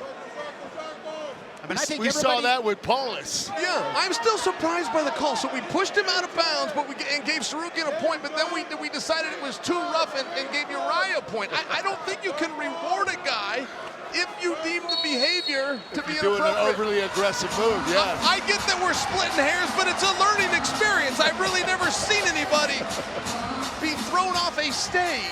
I think everybody in this arena is still trying to get back on track after watching that. I mean, Without a doubt, man, without a doubt. Holy man. You know what? This got me so fired up. I want to have a match with you, Chael, the next real American Freestyle. Sure. No, I know it. Chael, what were you thinking as those two were within a couple of feet of you? I didn't know. I don't think was he even watching saw. the He monitor. was looking at the Yeah. monitor. He didn't even pick his head up. Nope. I saw him running him off flew right over his head. They were behind. I literally turned around to Uriah and I said, "Are you okay?" And I said, "I'm sorry, I didn't try to catch you, but I didn't see him." Chael, if I was in your seat, I got to be honest. I would have never had a thought about catching him, but you're bigger than I am. But that was some velocity Man, coming that came off the hard mat. and fast. Yes, it did. Oh, nice takedown. Nice high crotch. What a great job elevating that, getting his lock over his head. Very good technique. Takedown would end Good it. defense with Faber. Switches off to Oh! the leg, and there you That's have it. That's it. It's over. Why 4 is he so points. good? How is he so good at a sport that he's barely done? Please stop. That's why I said this kid could make the Olympic team. I know he can't, but, you know, with a little work, he could. A tech fall for Arman Tsarukyan. Tsarukyan over Faber. Hey, how you doing, man? What's up, man? I love you. Good to see you, man.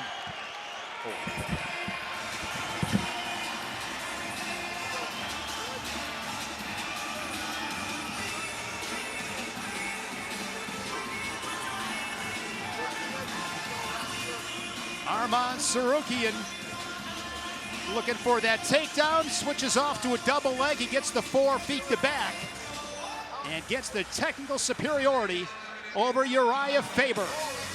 But this will be the talk of RAF 8s.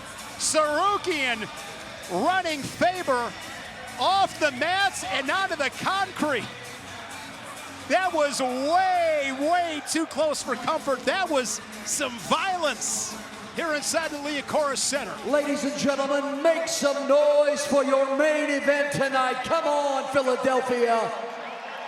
The match ends 1 minute and 25 seconds of period number 3 with a final score of 13-1 for your winner, Arman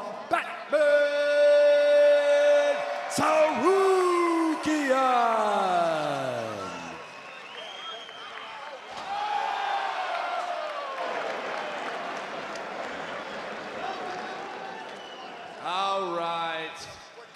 All right, you two. Hey, Arman, by the way, will you tell me the truth? Did you throw him off the mat on purpose? No, how I can throw him on purpose. He's OG, so I was doing my technique and I couldn't stop. So you know, next time RAF, for me you're gonna bring 2 mats. Arman, I must tell you, I've seen all of your matches. It is shocking how good you are at this sport for how little you've done it. What can we expect next for you? You see guy over there? Come in. Well, Colby Covington, I believe, was just called out. Colby. He's one of the best wrestlers from UFC, so I want to prove my wrestling against him and beat him. Now, Colby, help me out here. I thought you had a match with Chris Weidman. What's going on here? That match can wait. This is real American Freestyle. You need an American that's going to beat this guy. He's a spoiled guy. I want to shut him up and beat him for all the Americans. Nobody can beat me on this mat, even you. Hey guys, I tried to step in tonight and take on Arman. He ducked me, he turned it down. He wanted to go up against 48 Urijah Faber, who's 30 pounds lighter than him. All right, is there a date set? Is this match agreed upon? Not yet, but soon. This is the match. Very soon. I just talked to Hunter Campbell. We're going to get it done. I think May 30th in Dallas makes sense. Chris Weidman's next after I take care of Arman. Colby Covington versus Arman Tsarukyan. I believe that match was just made. Arman's got a final word. And after him, I want you here. If you get through my little brother, we can talk about that. Ladies and gentlemen, please give it up. It's Arman's night. Arman Tsarukyan. Now, one moment, Urijah, I noticed you stuck around. Did you have something you wanted to say? I love this real American Freestyle. All you fans that come out and support, we're Wrestling Mafia. When you're in, baby. This thing's going straight to the top, so keep supporting, keep coming out, and we'll keep on putting great shows. Thank you, Philadelphia. Get home safe. Great comments from Urijah Faber. It has been a fun night in Philadelphia, some fantastic matches. But the match of the night, it was a battle of world champions for the RAF Light Heavyweight Championship. Kyle Snyder was down big to Rizabek, Aitmukhan, and then Kyle Snyder, Captain America, finding another gear and rallying late. It was pace and pace from Kyle Snyder, and he got the job done 12-6 and retains his RAF Light Heavyweight Championship belts. It's our match of the night. Fantastic performance from Kyle Snyder. Zahid Getting our RAF winners up on the stage. World champion Helen Maroulis. Lucas Bird making his RAF debut, defeating Darian Cruz in a matchup of national champions. Zahid Valencia was impressive tonight, knocking off the young Aeoden Sinclair.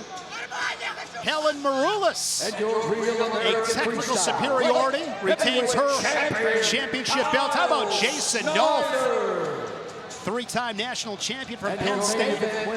Got it done tonight against Joey Blaze.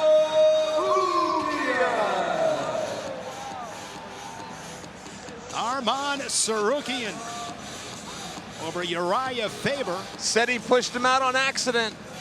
I'm not buying that. I got some motion for property. I got some motion for property in Lincoln, Nebraska to sell you. There's 15 feet between that mat and this Absolutely. stage. There's no way that he didn't do that on purpose. Just an accident. I take step, I go off stage, I saw, whoa! Happy New Year! You know what, when you usually go out of bounds, you kind of fall when you get outside the boundary. He just kept going, ran him right off the stage. Look at that, an impressive group. And I know we're giving that performance of the night to Kyle Snyder, but let's not ignore what Shereipov did. That was very impressive. What he did over a 4-time All-American from the University of Iowa in Cassiope. The next stop is RAF 9 in Dallas, Texas. It'll be here before you know it. May 30th, RAF takes over College Park Center. Take advantage of this offer. Scan the QR code on your screen and get 20% off your tickets for RAF 9. Be there in person. Gable Stevenson makes his RAF debut against Alexander Romanov. The only way to get the offer is to scan that QR code now. Thank you so much for joining us. For Kurt Angle, Juliana Pena, Shale Sonnen, and Ben Askren, I'm Shane Sparks saying good night from the city of brotherly love.